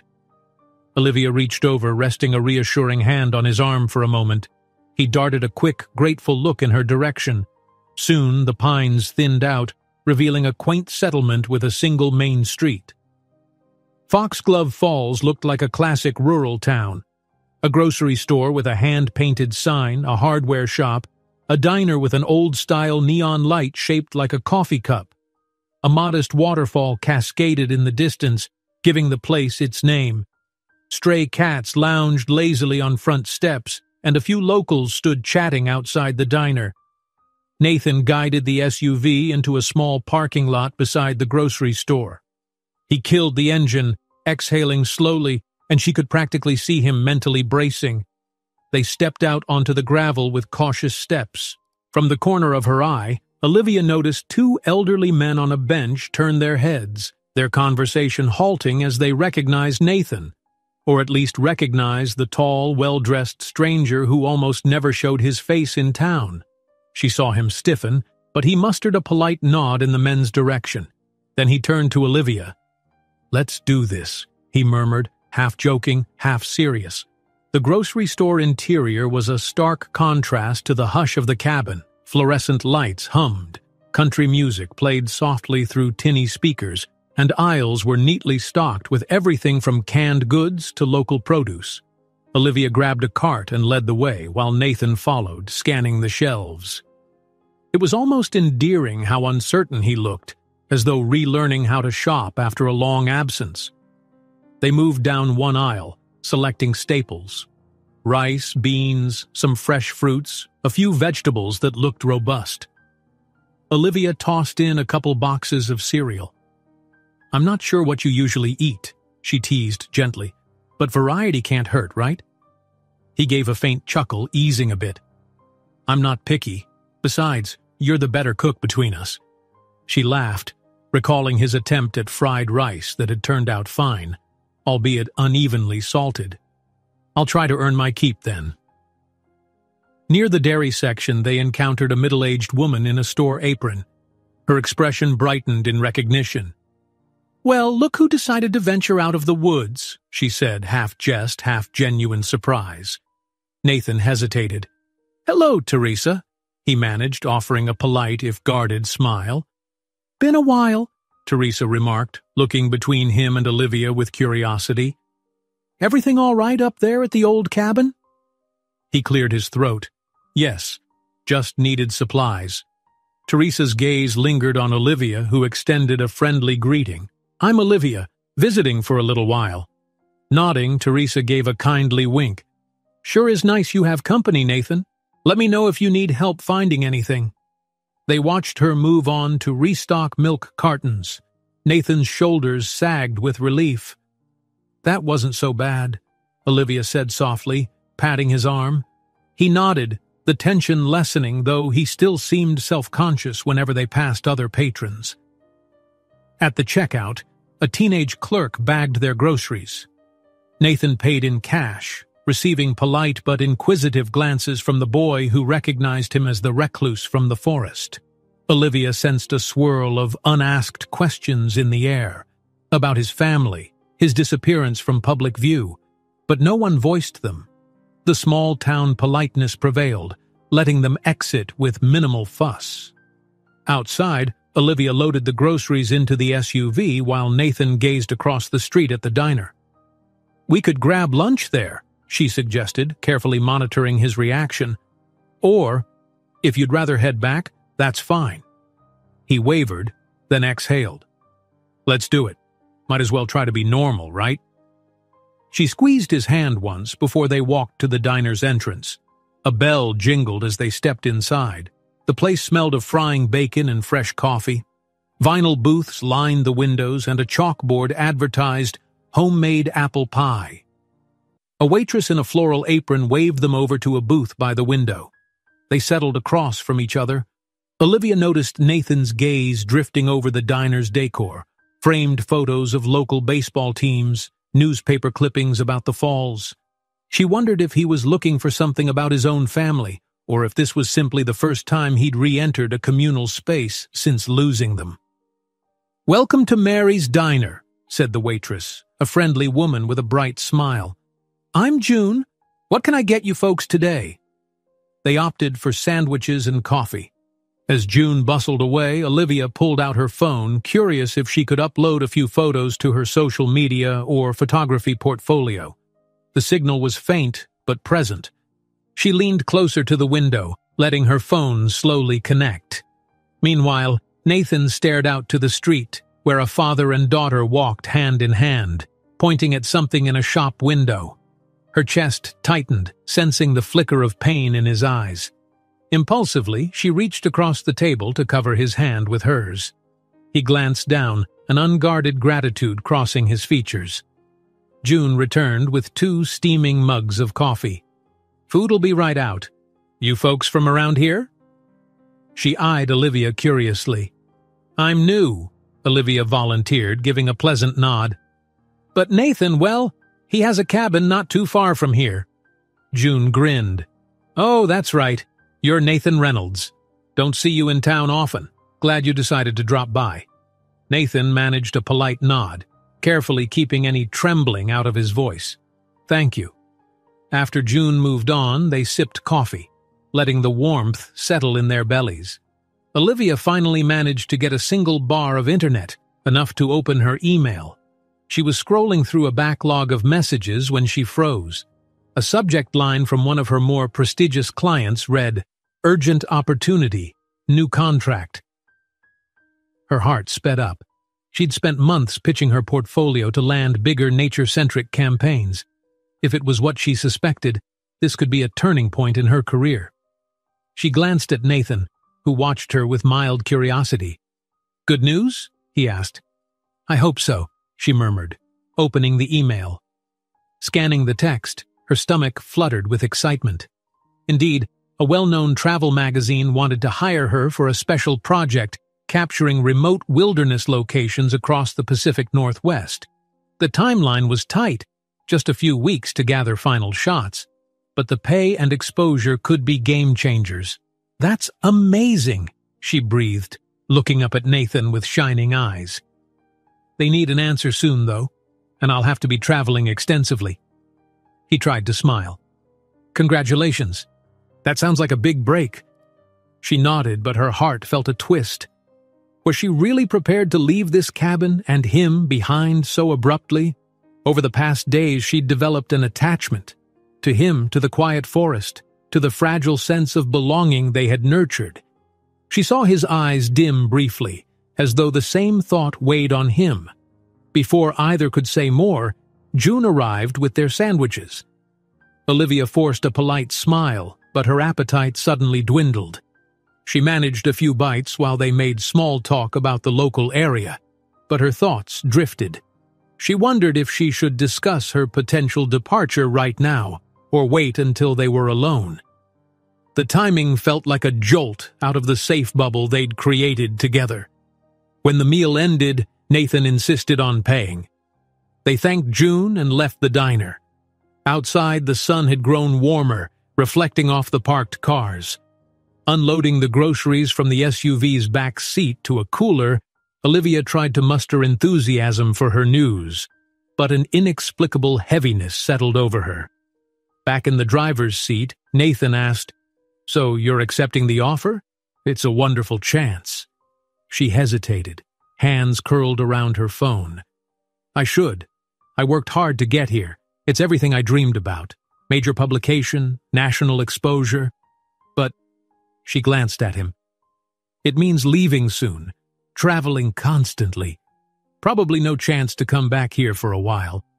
He nodded, gaze fixed out the windshield. "I understand," he said quietly, words measured. "This place isn't exactly near anything, and you have a career." She reached over, tracing a thumb over his wrist. "I don't want to just walk out on you," she whispered, searching his face. "Not after—" He let out a small, rueful laugh, though no humor reached his eyes. "Olivia, you don't owe me anything. You've already done more than you know." He clenched the steering wheel. "I just hate the thought of you missing such an opportunity because of me." His sincerity tugged hard at her heart. She leaned closer. "This was never about owing each other anything. It's about wanting to be there for someone. And I do want that. But I can't ignore my career either." A pained line creased his forehead. "Then do what you have to do," he murmured. "I'll manage." She bit her lip, wanting to say so much more, that perhaps the feelings they developed didn't just vanish with distance, that she couldn't bear the idea of leaving him so alone. But the car behind them honked lightly, as if to remind them they were parked awkwardly. The real world was pressing in. Nathan started the engine, pulling out onto the main road. They drove back in near silence, each lost in their own tangle of emotions. Olivia tried to articulate her thoughts. She had her first major break in months, a chance to see her work published widely. Yet her mind kept drifting to images of the cabin, the crackling fireplace, the kindness in Nathan's dark eyes. The idea of him returning to that lonely routine stung her chest. He, too, grappled with conflicting feelings. Rationally, he wanted to see her succeed, to not be the chain holding her down. Yet a part of him had begun to hope that this shared time might bloom into something neither of them anticipated. The realization that she might disappear from his daily life felt like losing a piece of the fragile healing he'd only just begun. By the time they reached the logging road, the sky had dimmed into soft oranges, casting elongated shadows among the trees. Nathan steered the SUV carefully around ruts, glancing occasionally at Olivia, who stared pensively out the passenger window. When they finally parked by the cabin, dusk was settling. They lugged the groceries in, methodically putting them away. In the quiet kitchen, the weight of unspoken words pressed down. Olivia turned to him, a can of tomatoes in her hand. "Nathan," she began, voice hushed in the lamplight, "I want to talk about this." He stilled. "I know. Me too." They migrated to the living room, the groceries left half unpacked on the counter. Outside, frogs and crickets began their nocturnal chorus. Olivia took a seat on the couch, and he sat beside her, leaving a polite space. The tension was palpable. "I have to respond to that email soon," she said. "They want me to start in a few days, maybe a week at most. So I'd have to leave here, drive to meet their team, plan the route, everything." Nathan swallowed. "That's so soon." She nodded. "Yes." A lengthy beat passed. He inhaled. "What do you want from me?" he asked, voice low. "If you need time or—" "I need honesty," she said, searching his eyes. "We've grown close, Nathan, and maybe it's crazy, but I care about you. Deeply. I'm not sure what that means when I'm out there traveling. I don't want to walk away from whatever this is." He exhaled, running a hand through his hair. "You're not crazy," he said softly. "I feel the same. But I'm still broken, Olivia. I don't know how to be that person for someone else yet." She edged closer, placing her hand over his. "I'm not asking you for immediate answers, but if we both acknowledge that something is here, maybe we can figure it out, step by step." He met her gaze, vulnerability laid bare. "Step by step," he echoed.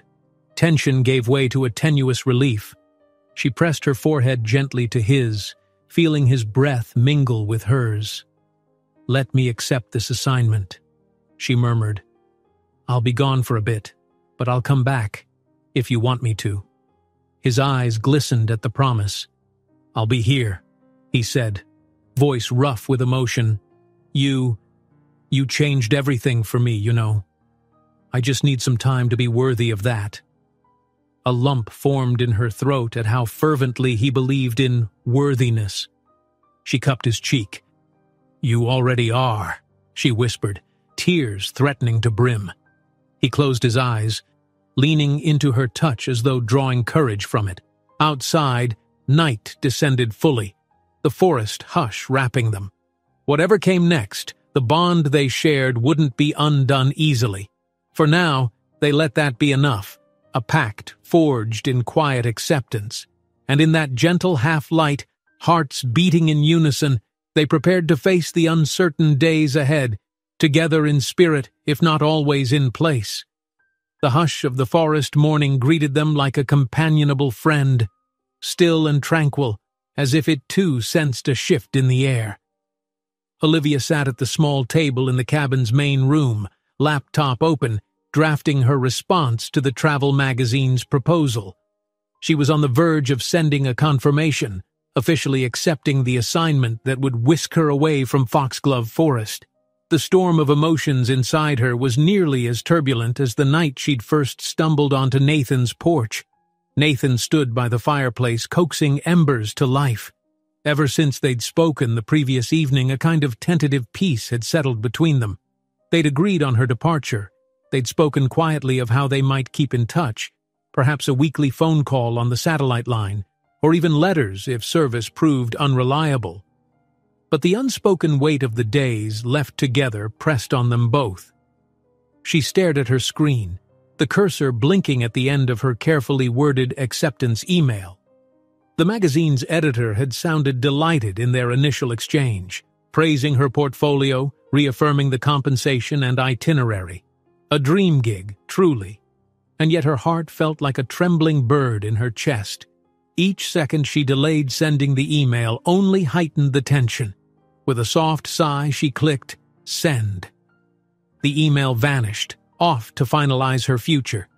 She closed the laptop, rubbing her temples to stave off the wave of nerves. When she looked up, she found Nathan watching her from across the room. His gaze was tender, but the sorrow in it was unmistakable. "Done?" he asked, voice gentle. She nodded. "Yes, it's official now." He turned back to place another log on the fire. Sparks flitted upward, golden in the dim morning light. "When do they want you to start?" he asked, his back still partially turned. "They need me in a city north of here, 2 days from now, to go over the final route. Then I'll be out in various wilderness areas, capturing the shots they requested." He nodded once, as though bracing himself. "So, you'll leave tomorrow?" "I think so," she murmured. "I'll need time to drive there, maybe find a motel, sort my gear." She glanced around the cabin, sadness clutching her throat. "I hadn't realized it would be this soon when I wrote them back." Nathan let out a low exhale, turning to face her fully. She noticed he was still wearing the simple sweater with faint paint smudges from their recent fence repairs. "It's okay," he said, stepping closer. "We knew it was coming, and we'll make the most of today." She rose, meeting him in the middle of the small room. The morning sun cut through the window, lighting the fine dust motes between them. "I hate leaving you alone here," she confessed, pressing a hand lightly to his chest. She felt his heartbeat, a steady reassurance. "I know you've managed alone for a while, but—" He caught her hand, gently guiding it to rest over his heart. "Olivia, I'll be fine," he assured, though the tremor in his voice hinted otherwise. "You've given me so much already. A new sense of hope, I guess. That life doesn't have to be numb." His eyes shone with earnest gratitude. "I promise I won't disappear back into the darkest corners. I want to keep moving forward." She swallowed, eyes stinging with the threat of tears. "Okay," she whispered, leaning her head against his shoulder. They stayed that way for a long moment, letting the stillness speak for them. Eventually, a soft beep from her laptop signaled a low battery. She pulled away, half smiling. "I'll pack up my computer soon," she said. "But first, how about we go for one last hike? Something short and sweet before I start preparing for the road." Nathan brushed her cheek with the back of his fingers. "Let's do it," he agreed. "I know a trail. Quiet, not too challenging. It leads to a small lake. It's beautiful in the morning light, especially after a storm." She nodded, warmth blossoming in her chest. "Perfect." They set out within the hour, each with a light pack. Olivia carried just one camera lens, her most versatile, so she could remain present in the moment rather than fussing over gear. The path wound through fragrant evergreens, the soil soft underfoot. Sunbeams filtered through the canopy, creating pools of brightness that highlighted patches of moss and scattered pine cones. Nathan led the way, pausing occasionally to check that she kept pace. She found the hush of the woods comforting, a gentle tapestry of rustling leaves and birdsong. Tension melted from her shoulders as they walked side by side, occasionally exchanging a quiet remark about the shapes of tree roots or the scurry of small forest creatures. After a short climb, they reached a hidden lake tucked behind a ridge. The water was almost impossibly still, mirroring the surrounding pines and the cerulean sky above. Olivia's breath caught at the beauty of it, tranquil, pristine, as though untouched by human hands. The far shore was lined with smooth stones, and in the center a fallen log had drifted to create a small wooden raft of sorts. They gravitated toward the edge of the lake, where the ground sloped to a tiny, pebbly beach. Olivia slipped off her shoes and stepped onto the stones, relishing their cool texture. The late summer sun warmed the air, reflecting off the water's surface with a soft glow. "It's gorgeous," she breathed, lifting her camera to capture a wide shot. "How did I not know this was here?" Nathan watched her with a gentle smile. "My grandfather used to fish here. He never caught much, too small a lake, probably, but he loved the stillness." Olivia turned the lens toward him. Without warning, she pressed the shutter, capturing him as he gazed at the water, hair ruffled by the breeze. He blinked, a little startled by her candid shot. She lowered the camera, grinning. "Sorry, couldn't resist." He chuckled softly, stepping closer. "I guess I'll forgive you." They lingered for a while, letting the calm of the lake seep into their bones. She snapped a few more pictures, sunlight glinting off water droplets, the silhouette of a dragonfly perched on a reed, Nathan's reflection dancing alongside hers in the gentle ripples. Eventually, Nathan motioned to a larger, flat rock near the water. They settled there, the sun on their faces. Olivia sighed contentedly, leaning her head against his shoulder. He tucked an arm around her, and they listened to the forest hush. A pair of ducks paddled lazily across the lake, leaving faint ripples in their wake. "This is going to sound so cliché," Olivia murmured, "but I wish we could freeze this moment, just for a little while." He tightened his hold around her. "Me too," he admitted, the sadness in his tone betraying how fleeting these last hours felt. "But you have a life waiting, and I have a reason to keep living differently now. That's something." She nodded, eyes on the shimmering lake. "I'll come back when I can, Nathan." She didn't mean it as an empty promise. In fact, she felt sure that no matter where she traveled, a part of her would remain tethered to this place, to him. "And we'll figure out the rest, one step at a time." He pressed a kiss to her hair, a gesture of quiet acceptance. In that moment she could almost see a future, them, meeting again under these same pines, forging new memories in the shadow of old heartbreak. It was a vision both hopeful and fragile. They returned to the cabin by mid-afternoon. The rest of the day passed in a blur of pragmatic details. Olivia recharged her camera batteries using what remained of the generator's power. She carefully zipped each lens into padded pouches, double-checking her memory cards. Nathan organized a spare fuel can for her Jeep and insisted on topping off the tires. They worked side by side, each chore a small ritual of farewell. When dusk approached, they decided on one last shared dinner, something simple but comforting.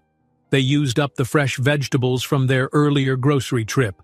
Olivia sautéed them in a cast-iron pan with herbs, while Nathan prepared rice.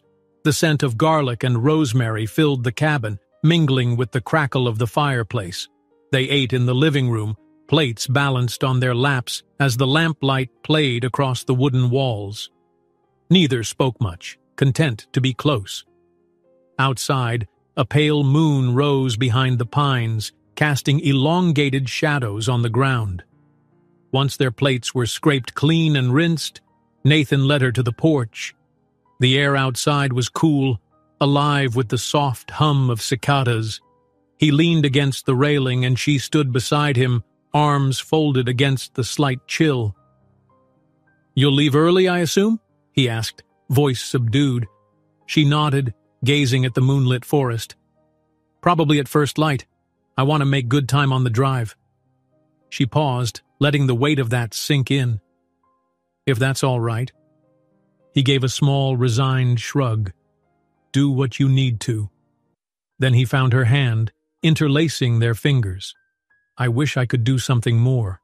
Make it easier." "You're doing it," she whispered, glancing up at him. "By being here." He looked away, jaw tight, as though fighting back a torrent of words. Slowly he exhaled, lifting his gaze to hers once more. "I wish I had the right words for how much you mean to me." A faint tremor shook his voice. I'm not sure I can ever repay you for the hope you've given me in these few days." Her throat constricted. She pressed her free hand to his chest. "Nathan, this isn't about debts or repayment," she said, letting emotion spill into her tone. "I'm just grateful fate led me here, and I'm grateful you let me in." He bent his head, eyes closing as he brought her knuckles to his lips. The tender gesture made her heart ache with a peculiar blend of joy and sorrow. "One step at a time," he echoed softly, setting the words between them like a promise. She nodded, tears brimming. "We'll keep in touch, and once this assignment is over, I'll find my way back." He swallowed. "I'll look forward to that."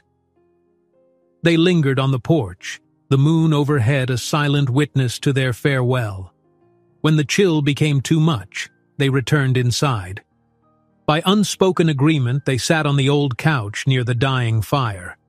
Olivia curled against him, feeling his arm wrap around her shoulders. For a long time they stayed like that, hearts aligned in the quiet flicker of fading embers.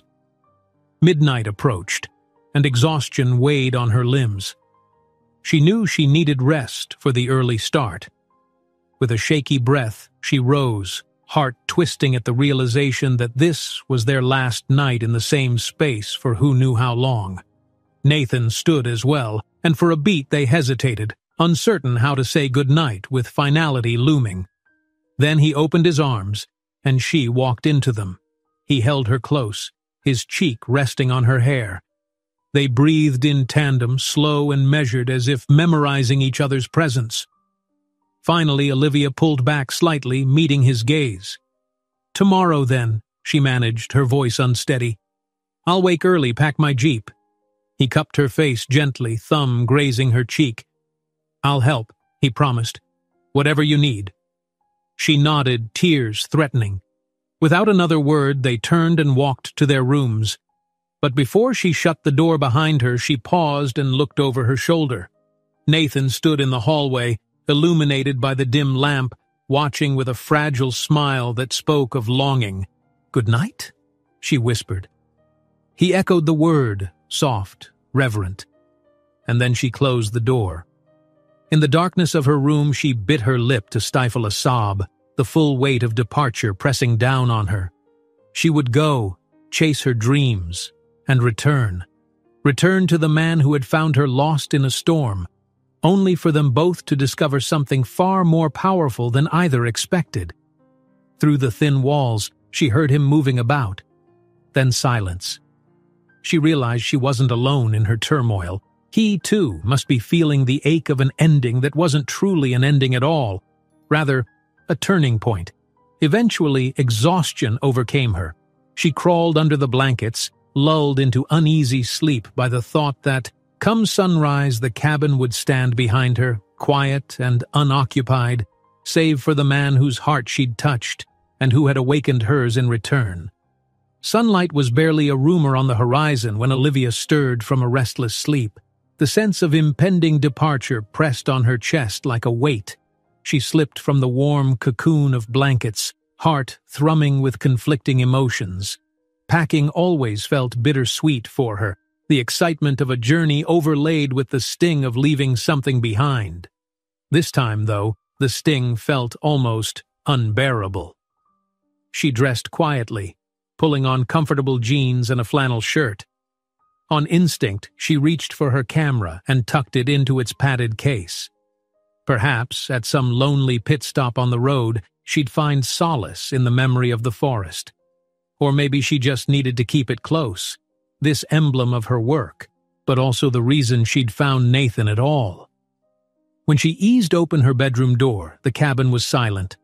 Only the soft hiss of embers in the fireplace and the faint drip from last night's rain off the eaves. She peered down the hallway toward Nathan's door, unsure whether he'd still be asleep or waiting. A part of her wanted to let him rest. He'd been carrying so much weight, and maybe sleeping in was his only respite. But they'd agreed the night before that he'd help her load the Jeep. If he hadn't risen yet, she wasn't sure she had the heart to leave without saying goodbye. In the kitchen, she found a note on the table, penned in steady, thoughtful letters. "Good morning, Olivia. I'll be outside splitting firewood, so come find me when you're ready. Let's load up your Jeep together. Nathan. A pang of relief fluttered through her. She folded the note and set it aside, then busied herself by making a quick cup of tea. The plain warmth of it steadied her, reminding her how quickly she'd grown fond of small rituals here. Quiet breakfasts, huddling over the stove to shake off the morning chill. As the steam curled up from her mug, she wondered what it would feel like to walk into her own apartment after this. Would the city noise seem jarring? Would her walls feel too stark after these days in the cabin's woodsy hush? She found him behind the cabin, exactly as his note had promised. He was splitting logs near the woodpile, a neat stack of fresh-sawn rounds at his feet. Even from a distance, she caught the gleam of sweat on his brow, the purposeful focus in his posture. He wore a light jacket with the sleeves rolled up, exposing strong forearms. She paused for a moment, letting the sight soak in. This man who had once hidden from the world out here in the open, confident in performing such an everyday chore. Sensing her presence, Nathan halted mid-swing. He turned, breath still coming fast. "Morning," he said, setting the axe down. The corners of his mouth curved in a smile that tried to be brave. "Morning," she answered softly. "You're up early." He shrugged, wiping a forearm across his brow. "Figured I'd get some things done. Didn't sleep much anyway." She swallowed. "Me neither." They stood there, the crisp air grazing their faces, each aware of how little time they had left in this shared bubble. Then Nathan gestured toward her Jeep, parked just ahead. "Shall we?" She nodded, and they set about methodically loading her belongings. She didn't have much: a suitcase of clothes, her photography gear, and a few odds and ends she'd scattered around the cabin. She tucked her laptop bag on the back seat, ensuring it was protected from any stray moisture. Each item they placed felt like removing a small anchor from the cabin, one that had kept her tethered here. When the last of her things were secured, they stood by the open trunk, a quiet sense of finality descending. Nathan's gaze lingered on the half-emptied space inside as though measuring what it meant for her to go. She moved to his side, slipping her hand into his. "It's done," she murmured, glancing at the load. I guess I'm ready." His throat worked around a swallow. "I'll fill up your gas tank, top off the coolant. The road's not too rough today, but it's still a trek to the main highway." She nodded, stepping aside to let him handle the last bit of practical prep. He moved with efficient determination, pouring from a small gas can and checking under the hood. She watched him in silence, suspecting that focusing on mundane tasks was his shield against the emotional upheaval of goodbye. When he finished, he closed the hood gently, taking a breath before turning to her. "Your Jeep should be good to go for the drive," he said, voice calm but eyes betraying his inner storm. "Thank you," Olivia replied, the words feeling woefully inadequate. She slid her arms around him in a spontaneous hug, pressing her cheek to his chest. "For all of this, not just the Jeep or the cabin, but everything." Her voice quivered on the last word. He enclosed her in his arms, resting his chin on her hair. "I should be the one thanking you," he said quietly. "You've reminded me that life doesn't end just because someone else's has. I can't ever repay that." She gazed up, eyes meeting his. In the early morning light, the softness in his expression undid her. "We'll keep in touch," she promised. "I'll call or email whenever I can, and we'll figure out a time to see each other again soon. The assignment might be intense, but I won't vanish." A flicker of relief crossed his face, tempered by the ache of separation. "I'll hold you to it," he said. Then, more softly, "I'll try to, keep living too. Maybe fix up the place more. Maybe—" He hesitated, but she caught the hint of a determined glint in his eyes. "Maybe start returning calls. From the company, from my mother. Just maybe it's time I stop hiding." Her chest squeezed. "I think that's a great idea." She reached up, cupping his cheek. "And if it gets too overwhelming, call me. I might not always have service, but I'll do my best to be there for you." He nodded, swallowing hard. For a moment, neither spoke. Then, with delicate intent, he bent his head and pressed his lips to hers, a soft, trembling kiss that felt like both a question and an answer.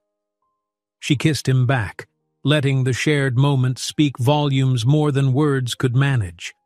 The forest seemed to hold its breath in that instant, the hush of pines wrapping them in a gentle acceptance. When they finally drew apart, tears pricked at Olivia's eyes. She blinked them back, exhaling a shaky laugh.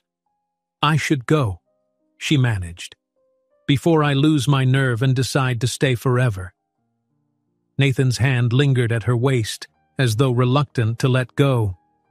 "Part of me wants you to do exactly that," he admitted, "but I know you have dreams, and they matter." Her heart roiled with emotion. "I'll be back," she repeated, a vow that resonated in the fresh morning air. Then she forced herself to slip from his hold, rounding the Jeep to the driver's seat. As she settled in, she rolled down the window, meeting Nathan's gaze one more time. He braced his hands on the edge of the doorframe, leaning in slightly. "Drive safe," he said softly. "Let me know when you get to your first stop." She nodded. "I will." Her throat felt tight, but she mustered a final quivering smile. "Take care of yourself, Nathan." He stepped back, watching as she started the engine. The Jeep rumbled to life, and for a moment she simply let it idle, absorbing the sight of him. Then, with a small wave that felt heartbreakingly small for such a goodbye, she eased her foot onto the gas pedal. The cabin retreated in her rearview mirror, dwarfed by the towering pines. She glanced back once to see Nathan still standing in the clearing, hands jammed into his pockets, shoulders set in a quiet resilience. Then the bend of the logging road swallowed him from sight, leaving Olivia with a churning mix of gratitude, sorrow, and a strange sense of hope. The first stretch of the drive was relatively smooth. The logging road, though bumpy in spots, held fewer surprises than she feared. She soon emerged onto the narrow highway, where asphalt replaced mud and old pines gave way to farmland. She pushed aside the urge to turn around. Each passing mile reminded her of the promise she'd made, to do this assignment, to return, to not let fear or hesitation steal her future. She stopped once for gas at a roadside station, rummaging through the snacks she'd stashed. Her phone caught a signal strong enough for a quick message. "Leaving the forest. On my way. Miss you already. Olivia." The word "miss" felt dangerously honest, but she sent it anyway. She lingered by the pump, half hoping for an immediate reply. None came. He might be out of range, or perhaps he needed time. She took a breath, acknowledging that a new phase of their story had begun, one built on distance, trust, and an understanding that healing took many forms. By mid-afternoon, she reached the edge of the city, a bustling, mid-sized hub that contrasted sharply with the quiet forest. Concrete replaced bark, traffic lights blinked overhead, and pedestrians hurried along sidewalks. Her chest clenched at the onslaught of noise. Only days had passed, but it felt like a different lifetime since she was last among crowds, digital billboards, honking cars. She found a motel on the outskirts, near the meeting location for the magazine's team.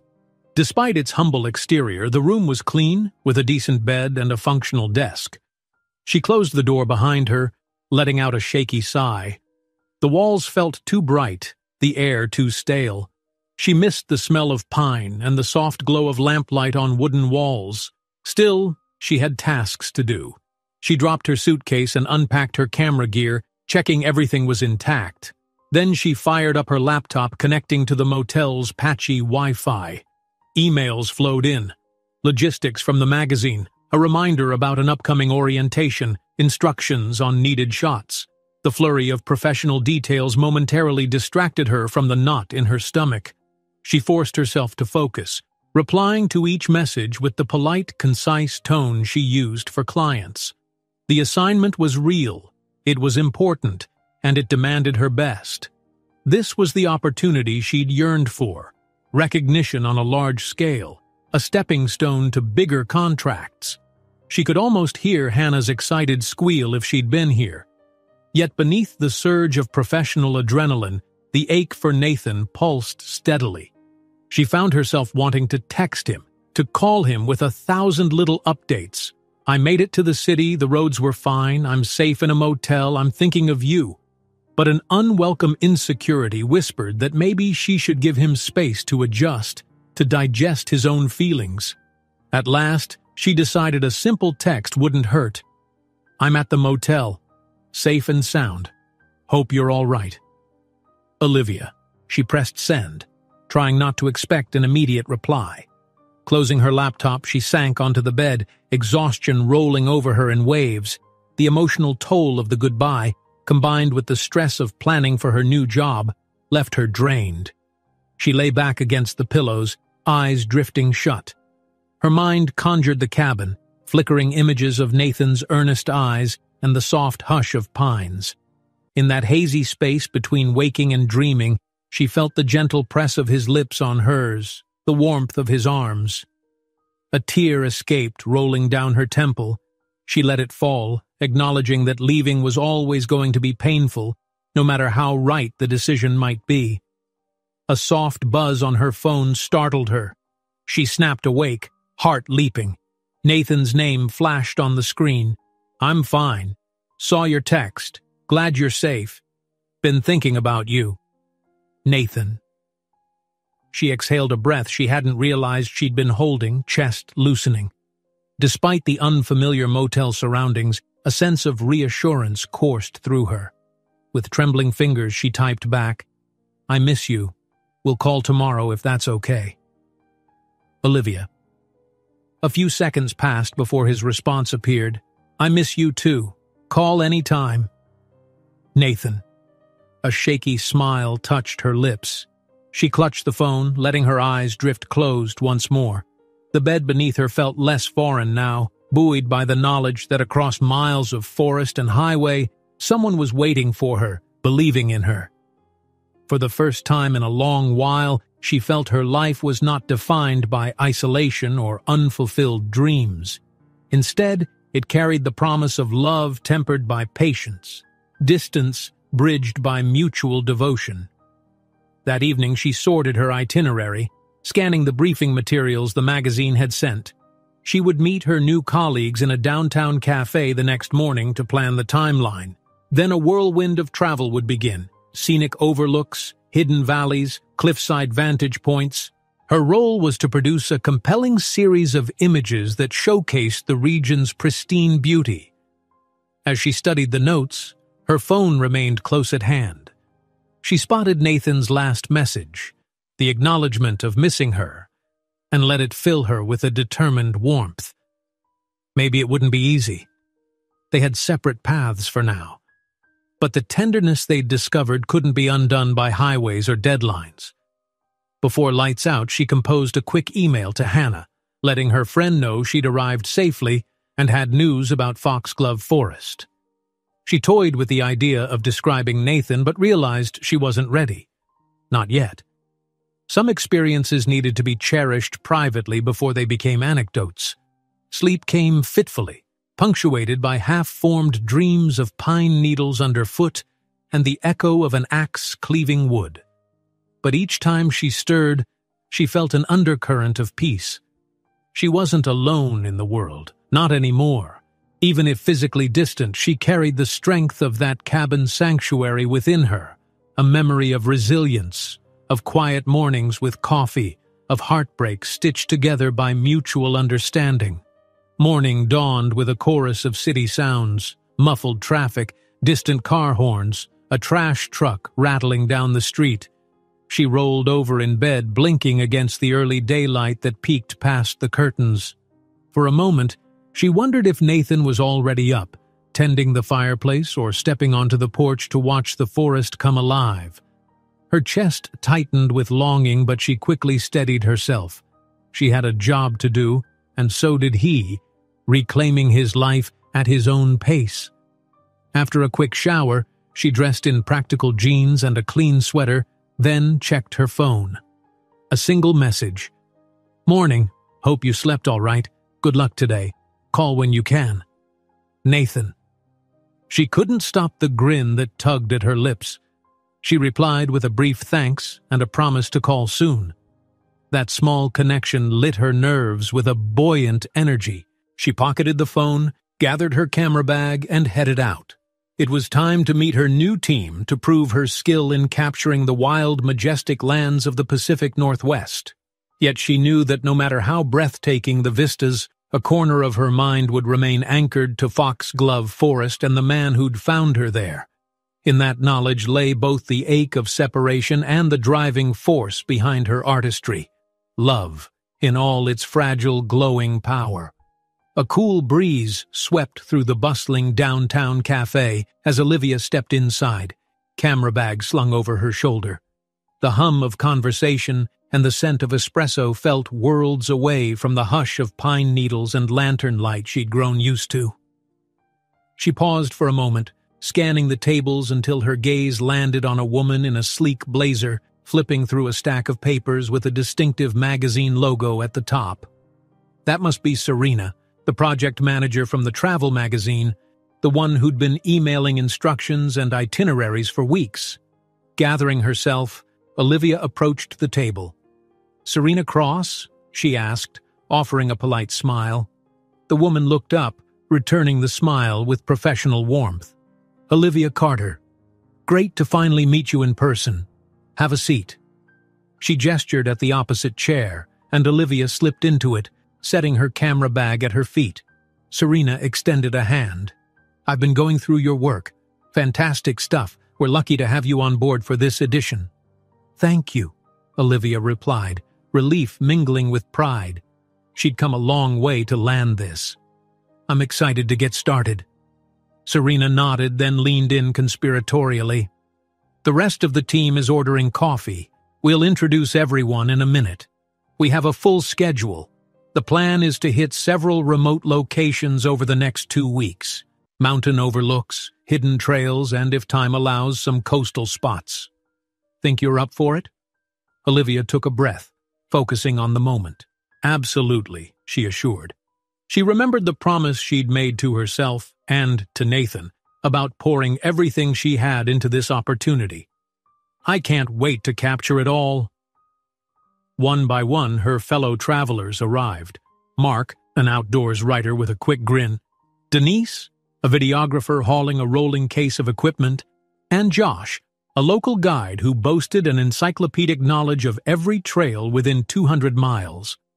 They settled in around a larger table, ordering coffees and pastries as Serena outlined the plan. Olivia listened carefully, jotting notes.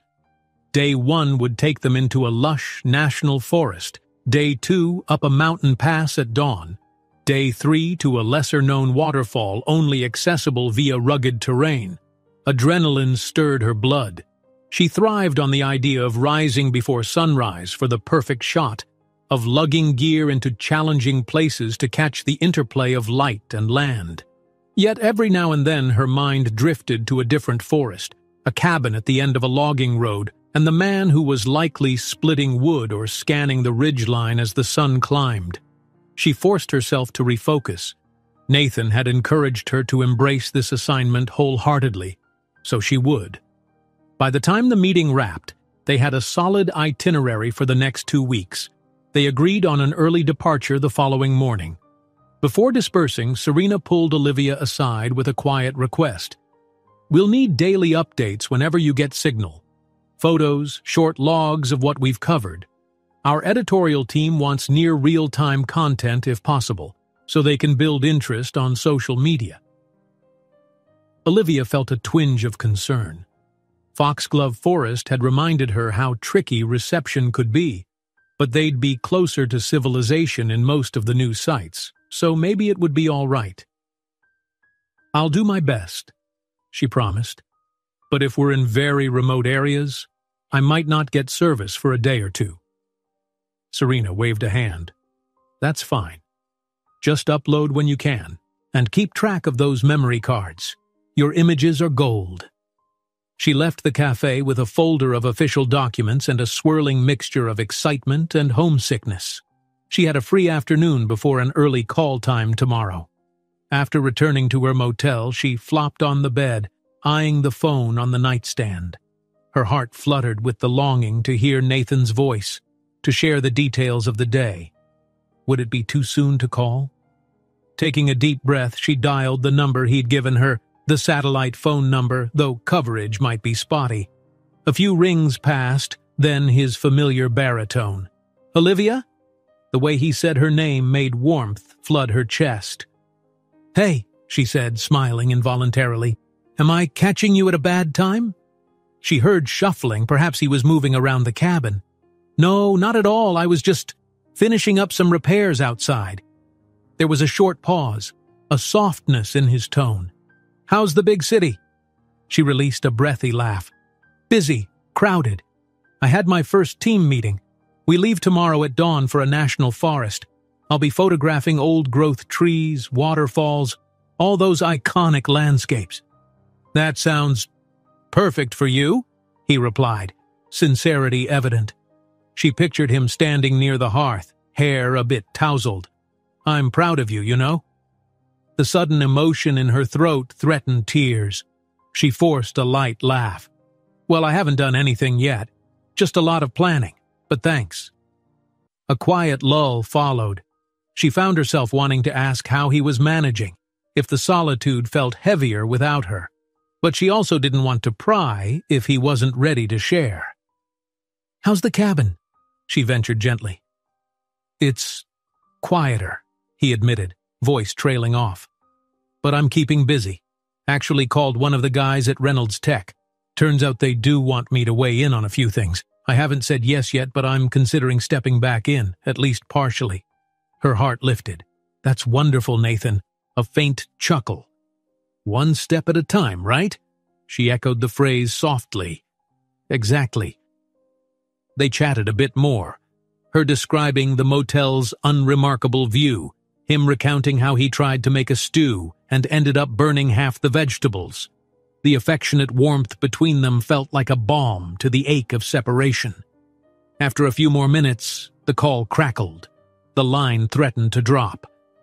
"I should let you go," she said reluctantly, suspecting the satellite phone's battery might be running low. "We'll be out of service for parts of the trip, but I'll call when I can." "I'll wait," he replied, the tenderness in his voice stirring her heart. She ended the call, pressing the phone to her chest for a moment, eyes closed. She had a life here, an important assignment, professional growth, but she also had a place she longed to return to. That knowledge steadied her, reinforcing her resolve to excel in her work so she could return sooner, without regrets. The next days blurred into a whirl of early mornings and grueling hikes. The magazine crew set up base camps near scenic spots, sometimes renting rustic cabins or sleeping in designated lodges. Olivia's camera never seemed to leave her hands, capturing the grandeur of ancient forests, sunbeams breaking through mist, and the glint of moonlight on secluded waterfalls. Despite the physical strain, heavy gear, endless miles of trails, she found joy in her craft. There was a moment, one dawn perched on a cliff edge, when the sun ignited the sky in streaks of pink and orange. She snapped rapid shots, heart soaring at the spectacle. In that instant, she felt truly alive, grateful for the chance to behold nature's raw power.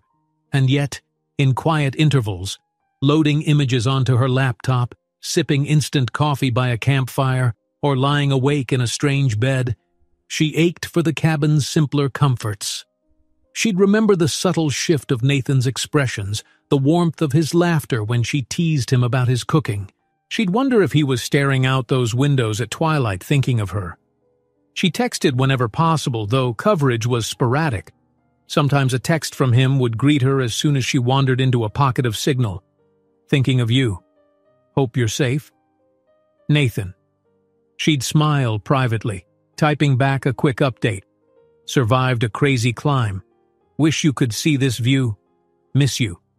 Olivia phone calls were rarer. She managed one every few days, usually brief, Each time his voice anchored her, making her heart flutter. She caught glimpses of his progress. He'd reconnected with a former colleague, possibly discussing partial involvement in Reynolds Tech again. He'd repaired another shutter on the cabin's second floor. He'd even driven into Foxglove Falls for more supplies, chatting briefly with the local store owner. "Sometimes it's easier, sometimes it's hard," he confessed on one call. "I keep expecting to see you walk in from the porch with your camera in hand. It's lonely. I won't lie." Her chest constricted. "I'm sorry," she breathed. "If I could be in two places at once—" "Don't apologize," he gently interrupted. "This is important to you, and I'm okay. Better than I've been in a long time." She fought tears, hearing the mixture of longing and acceptance in his tone. "I'll be back as soon as I can," she vowed. "I promise." Halfway through the assignment, the team hiked to a secluded plateau for what the itinerary described as the most stunning sunset vantage in the region. The day's trek was brutal, hours of steep inclines carrying heavy tripods and lenses. Denise, the videographer, complained of a blister, and Mark's jokes about mountain lions wore thin as they pressed on. But Olivia kept a determined, if quiet, pace. She was determined to capture something extraordinary, something worthy of the magazine's cover, a testament to why she was here. They arrived at the plateau an hour before sunset, sweat-soaked and winded. Jagged stone outcroppings jutted toward a panorama of valleys and distant peaks. The sky, faintly streaked with clouds, promised a dramatic interplay of light and shadow once the sun dipped low. Olivia felt the familiar rush of adrenaline. This was it, the heart of her calling, the place where artistry and the raw power of nature collided. She unpacked her tripod, carefully selecting a wide-angle lens. The crew set up behind her, Mark's commentary about the perfect opening lines for his article drifting in the background. But Olivia tuned it out, focusing on the vantage. She tested angles, scanning the horizon through her viewfinder, searching for the composition that would speak volumes. And then the sun began to descend. Vibrant gold washed over the valley, igniting the edges of the clouds with molten brilliance. Shadows stretched across the plateau. She clicked away, adjusting settings for each subtle shift. The sky morphed into blazing orange, then cooled into pinks and purples that dusted the distant ridges. She felt tears prick at the corners of her eyes as the last embers of daylight receded, leaving a faint afterglow of lavender against the silhouettes of mountains. She lowered the camera, breath hitching. It was beautiful, heartbreakingly so. Yet all she could think about was how Nathan would have loved this. How she wished she could turn and see him there, quietly marveling beside her. The weight of that wish pressed on her ribs. The others were already packing up, congratulating each other on a successful shoot. Darkness descended swiftly in the high elevations, the temperature dropping. Olivia disassembled her tripod in silence, heart heavy. She'd captured her shot. Maybe it would even grace the magazine's front page, but the absence of a certain presence felt raw. They made camp near the plateau. The crew huddled around a modest campfire as night fully claimed the sky. Stars blinked into view, crisp in the thin mountain air. Mark and Denise swapped stories of other epic photo shoots. Serena, ever the project manager, double-checked the next day's route. Olivia listened passively, nodding here and there, but her mind wandered. At one point, she excused herself, heading a short distance away from the fire's glow. She found a rock at the edge of the plateau, the wind gently tugging at her jacket. Below, the valley was a sea of darkness dotted with pinpoints of distant towns. She fumbled for her phone, no signal as expected. Still, she opened it and composed a text to Nathan. "I just saw the most incredible sunset. I wish you could have been here beside me. I miss you more than words. Olivia." She pressed send, the message inevitably failing to deliver. She swallowed against a lump in her throat but refused to delete it. One day soon, perhaps tomorrow or the next, she'd be in range again, and it would go through. As she tucked her phone away, she let the vastness of the night sky fill her senses. She remembered a similar hush at his cabin, the nights they'd spent by the fire, confiding secrets. Even if he wasn't here physically, the bond they'd forged made her feel less alone under these stars. Drawing in a breath, she whispered, "One step at a time," letting the words float on the cold mountain breeze. Then she turned back toward the campfire's glow, determined to fulfill her commitment to this journey.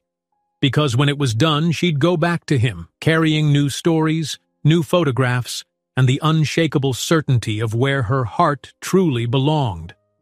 2 weeks of grueling travel, dawn hikes and nightfall campfires had passed since Olivia last saw the cabin. Each day of the assignment was a rush of spectacular vistas. Crystal lakes reflecting snowy peaks, ancient redwood groves thick with mist, and coastal cliffs where the Pacific lashed the rocks in wild fury. Her camera was never idle. In every breathtaking scene, she poured her skill and passion, mindful that these images would define her professional breakthrough. Yet no matter how stirring the landscapes, she caught herself drifting in thought, musing on how Nathan would react if he were standing beside her. A new sunrise might make her think of the gentle glint of dawn on the cabin porch, or the hush of a hidden waterfall might evoke memories of the quiet lake they'd discovered together. She documented her experiences in daily logs, uploading pictures whenever a hint of cell service appeared. But the instant she finished the day's work, her phone was in hand, hunting for a signal strong enough to send a text or place a brief call to the man who had captured her heart. Finally, on the 14th day of the assignment, they wrapped the shoot near a serene mountain ridge not far from the city she'd originally traveled through. Serena, the project manager, congratulated everyone. The raw images from the team, Olivia's especially, were deemed outstanding. The magazine's higher-ups were already abuzz with excitement, planning a special feature. Exhausted but elated, Olivia found herself with a single thought. Now, I can go back.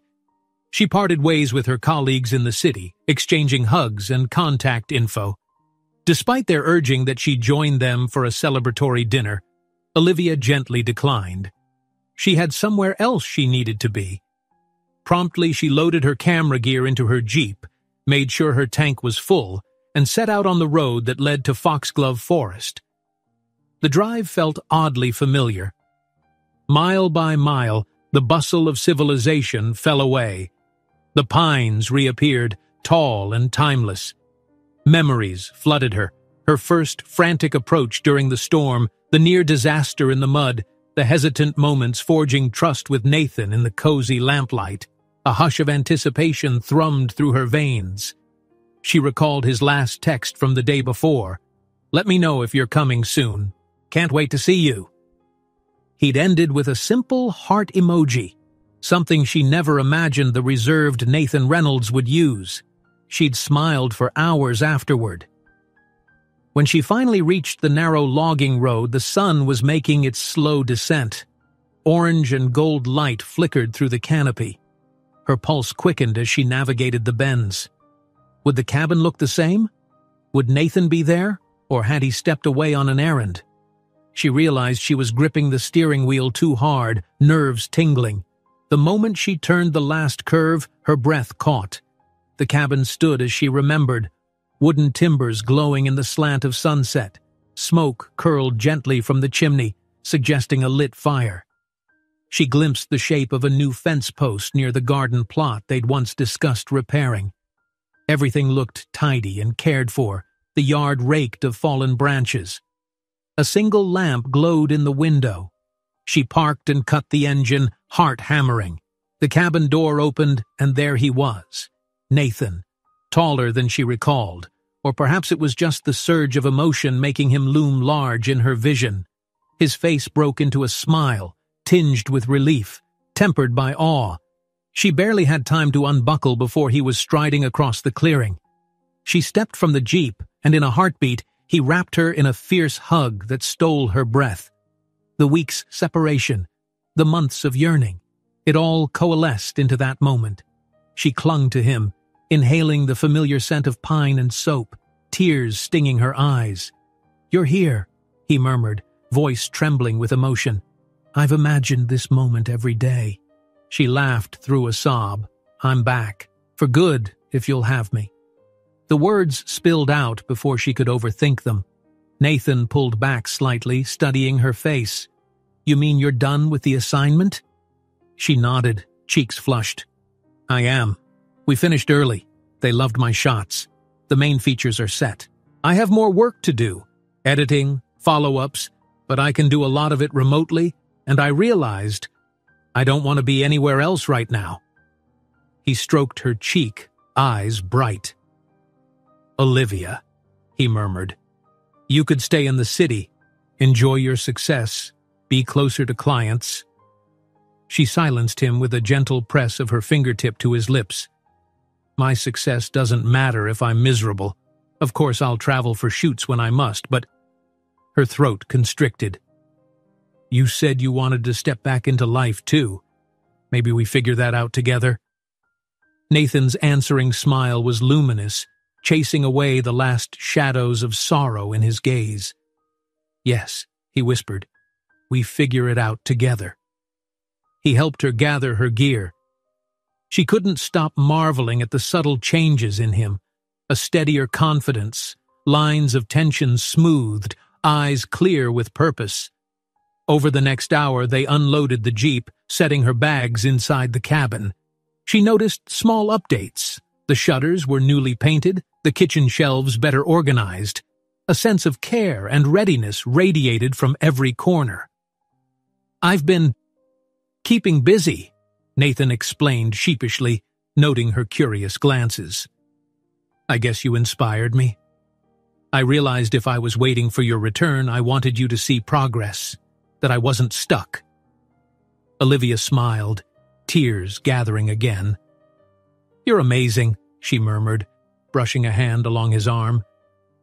"Thank you for believing in us." They settled in for a meal Nathan had started preparing, a hearty stew filled with root vegetables. As they sat at the small table, the lamplight danced across the wooden walls. It reminded her of nights spent huddled over half-finished dinners, their unspoken fears thick in the air. Now, a calmness enveloped them, unspoken but strong. Over bowls of stew, they traded stories of the last 2 weeks. She shared photos on her camera display, flipping through sweeping vistas and candid crew snapshots. Nathan listened with a mix of pride and wistfulness, occasionally interjecting with details of what he'd been up to. Reconnecting with a few board members at Reynolds Tech, tidying up finances, mending fences, both literal and metaphorical. "I'm not sure if I'm ready to move back to the city," he admitted, "but I might split my time. As for Reynolds Tech, I think I'll get more involved again, at least enough to guide some projects. They're making strides in sustainable energy solutions, and I want to see that through." Olivia's smile was radiant. "That's wonderful, and from here you can still be involved while having the space you need." She reached across, lacing her fingers with his. "We'll make it work." He squeezed her hand gently, his gaze shining in the lamplight.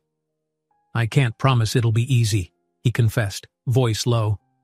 "Sometimes I still have bad days when I miss my wife and daughter so much that it's physically painful.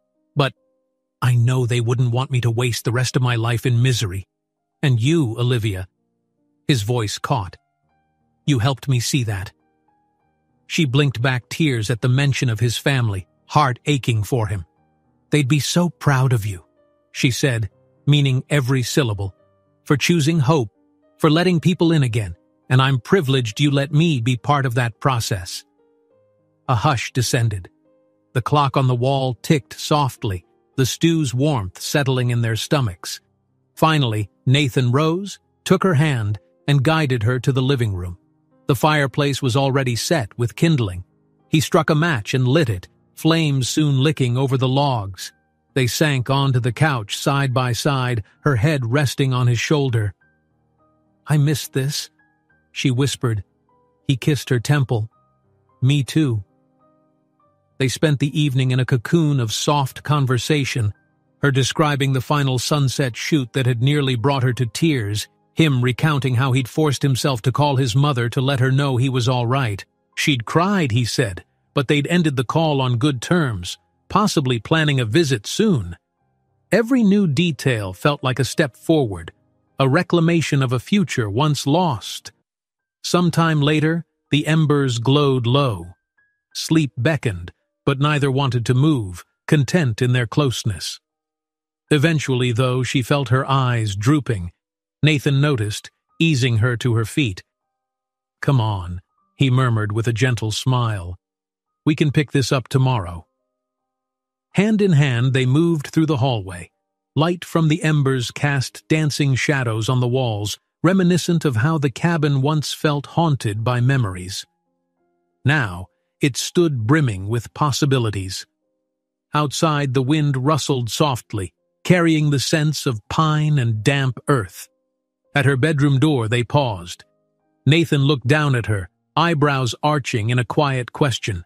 She answered by pulling him closer, pressing a soft kiss to his lips. The unspoken understanding was immediate. Without a word, he followed her inside, the door clicking shut behind them. Under the warm glow of a single bedside lamp, they discarded the day's weariness, finding solace in each other's arms. The swirl of unspoken promises and future hopes wove between them, a gentle reassurance that they'd both chosen to share not just a cabin, but the journey ahead. Later, in the deep hush of night, as the lamp's glow faded to darkness, Olivia curled against Nathan's warmth. She listened to his steady breathing, letting it lull her into a contented drowse. The forest outside was silent and profound, a quiet witness to the improbable love story that had blossomed under its watch. The storm that had once brought her here had long passed, replaced by a new season of growth and healing. Drifting off, she whispered a final thought into the darkness. "I'm home." And for the first time in a long while, she felt the echo of that word resonate in every corner of her heart. If you enjoyed this story, don't miss the next one. Just click on the screen.